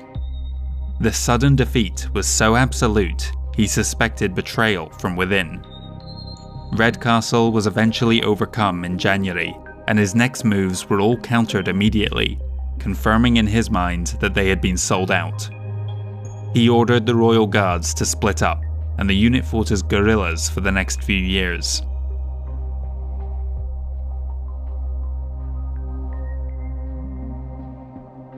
In the Freewells League, House Marek was beginning the long road to recovery. Their victory at Irian had been a decisive turning point, not just for the nation, but for the planet itself. Irian Battlemechs Unlimited may have lost more than 75% of their production lines, but the rest of the world had been thoroughly despoiled.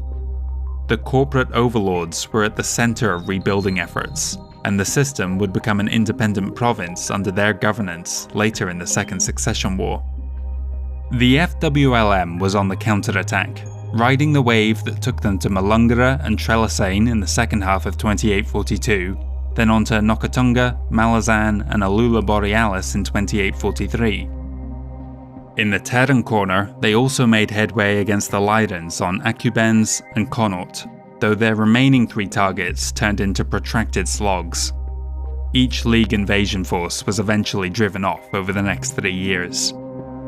A personal tragedy for Captain General Charles Marek occurred on Dunne, where his son William was killed in action during the fight to liberate the system. The campaign would press on regardless, with Charles and his descendants frequently leading from the front.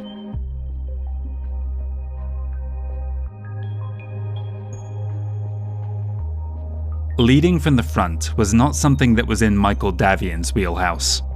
In fact, his interest in military matters was largely absent.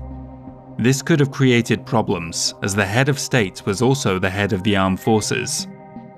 To overcome this shortcoming, he appointed his experienced uncle, Peter Davian, to the new position of Prime Marshal, bestowing on him all the authority traditionally wielded by the First Prince. A strong family bond existed between the two, so there was no fear of betrayal. Peter had essentially taken on the role his own uncle, Thomas Holder Davian, had held during Paul's administration. Michael instead focused his energies on making peace proposals to his neighbours. He understood full well that neither state would be willing to end the war at present, and neither would his own people, but local peaces allowed for some recovery and reconstruction on worlds that were on the brink of collapse. His decision to forego further aggression on the Combine border did not please everyone, and he narrowly avoided assassination by sniper in only his second year.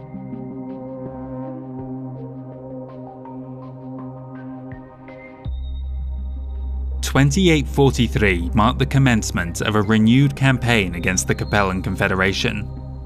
Championed by Duke Harlan Allison of the Grand Duchy of Oriente, La Reconquista began in March with a raid to destroy the battlemech factories on Bryant and the capture of Second Chance and Che Pao.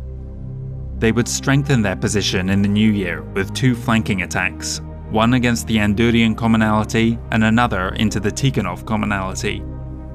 The Marek militia sent to reclaim Bernardo believed that they had an easy task ahead of them, as Safe reported that Justine's grenadiers had abandoned the planet back in 2838 to reinforce Susano. In actuality, the Capellans had returned soon after and hidden their camp among the planet's polar ice caps. A whole company of light mechs were captured in a surprise attack before the Liao troops lifted off-world with their bounty. They would return to cause more mayhem, but only as a layover on their journey deep into the Freewells League. An R&R base on Wisconsin was their primary target, where they wiped out virtually the entire 8th Marek militia before they themselves were destroyed.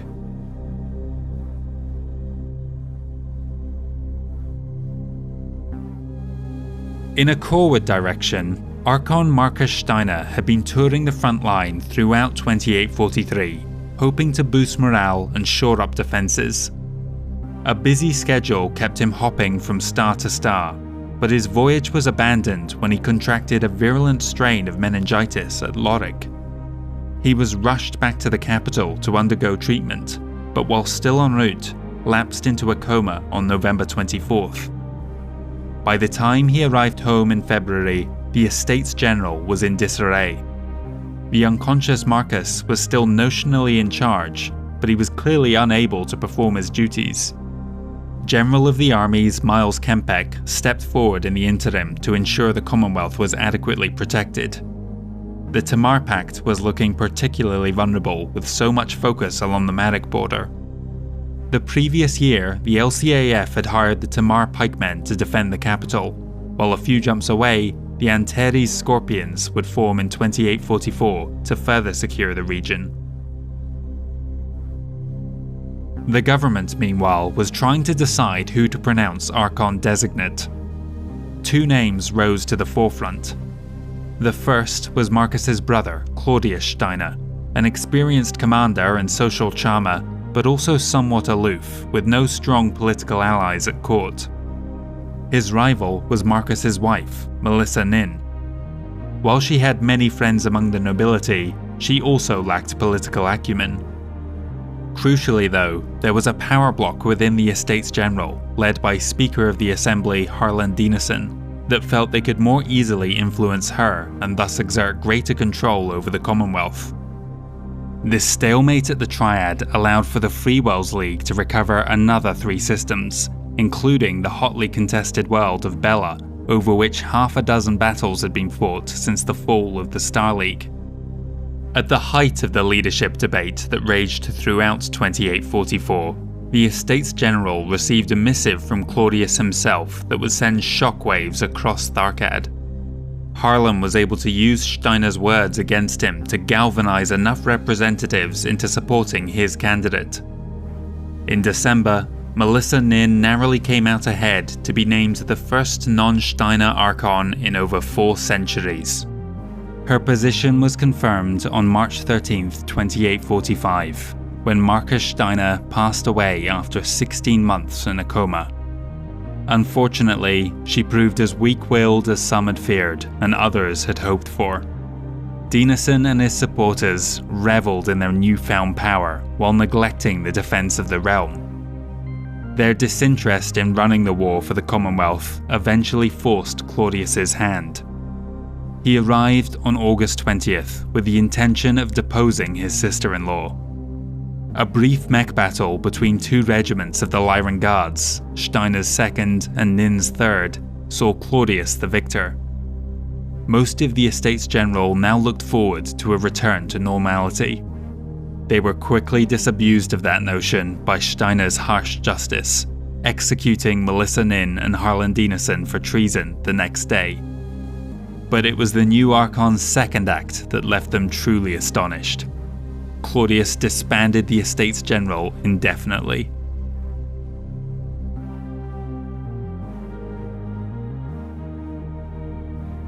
Over the last few years, the Prime Marshal of the AFFS had managed to more or less re-establish the Federated Sun's vital Terran corridor.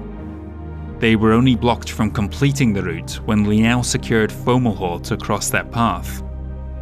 However, this was not achieved without losses elsewhere.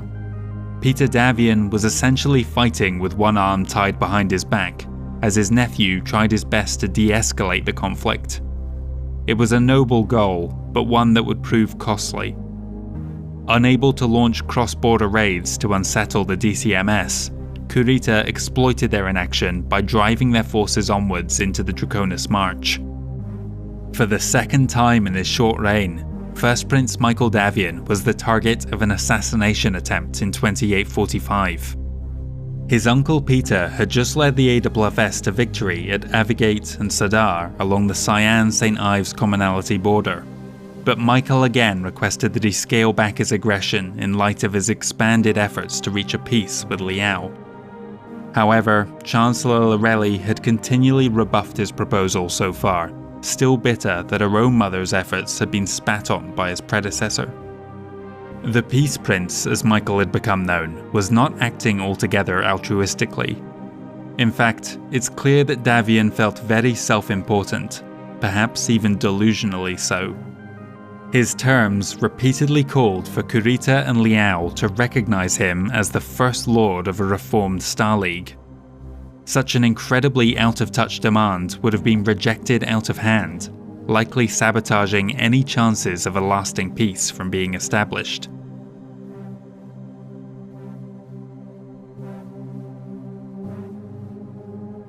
The Freewells League counteroffensive was in full swing by 2845.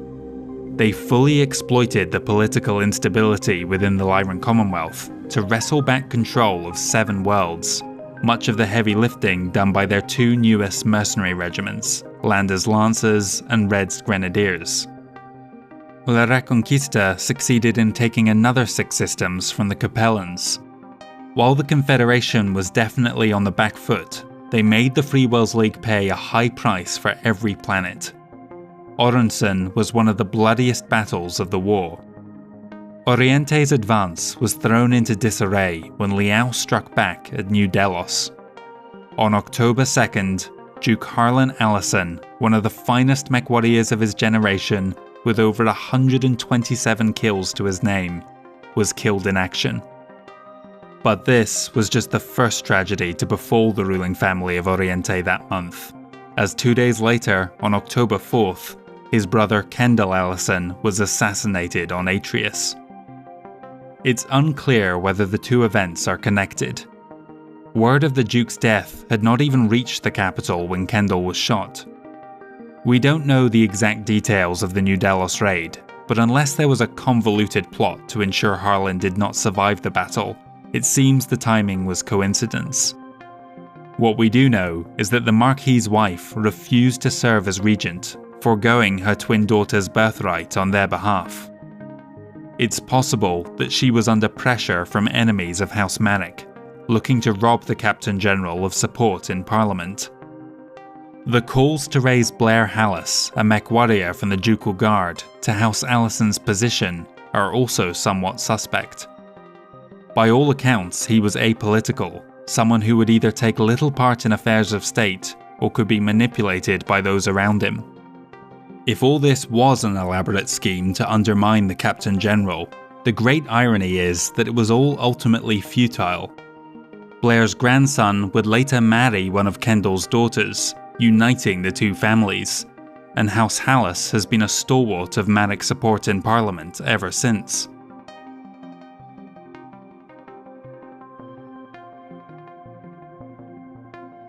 Early in 2846, Prime Marshal Peter Davian's limited campaign against the Capellans succeeded in taking Cotocalo, but aside from a deep raid onto Carver 5 to strike at Blandford's Grenadiers, this was as far as Michael allowed the AWFS to advance. A second failed bomb hit in successive years perhaps finally snapped the First Prince out of his fantasy and made him take notice that the armed forces of the Federated Suns were on the verge of mutiny. It might already have been too late to stop it. In May, Peter Davian was approached by a cabal of high-ranking officers. With his approval, they would step in to remove Michael from the throne and place Peter there in turn. The Prime Marshal was incensed by the suggestion. The schemers were turned away and threatened with dire actions should they continue in their efforts. He went on record soon after, publicly affirming his support of his nephew, but ultimately, the AWFS had made their point. Whether Peter and Michael ever communicated about the near revolt isn't clear, but the First Prince abandoned his peace proposal soon after, and charged his uncle with seeking a military victory for House Davian.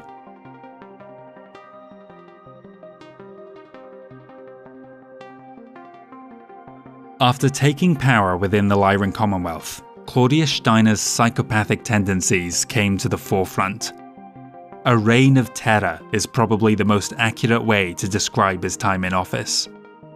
The LIC, especially the Loki agents, would spend their days rounding up anyone who had displeased the Archon. Those poor unfortunate individuals had an equal chance of being thrown in a cell to rot, forced to participate in horrific blood sports, or invited to a lavish dinner where Claudius would raise a toast to their good health. Miles Kempek, meanwhile, had the Lyran Commonwealth Armed Forces on lockdown. Helping to bolster the front line were the 12th Star Guard, who had formed the Ratfrags 1 year earlier, then Lescouflers Landsknechts in 2846, meaning they now surpassed the Northwind Highlanders to become the largest mercenary brigade in existence. The LCAF expanded their contract to include all 5 regiments. Claudius Steiner was proving to be a terrible liability for the nation's defence. Because of this, the LIC was maintaining a watchful eye on their Spinwood neighbour, certain that Kurita would soon take advantage of the situation.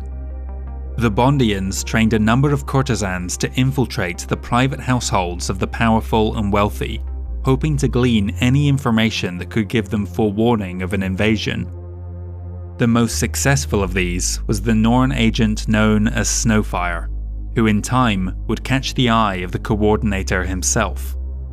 But Snowfire, or Denise Vanderham if that was her real name, was a double agent. She was in contact with the head of SAFE's Luthien station.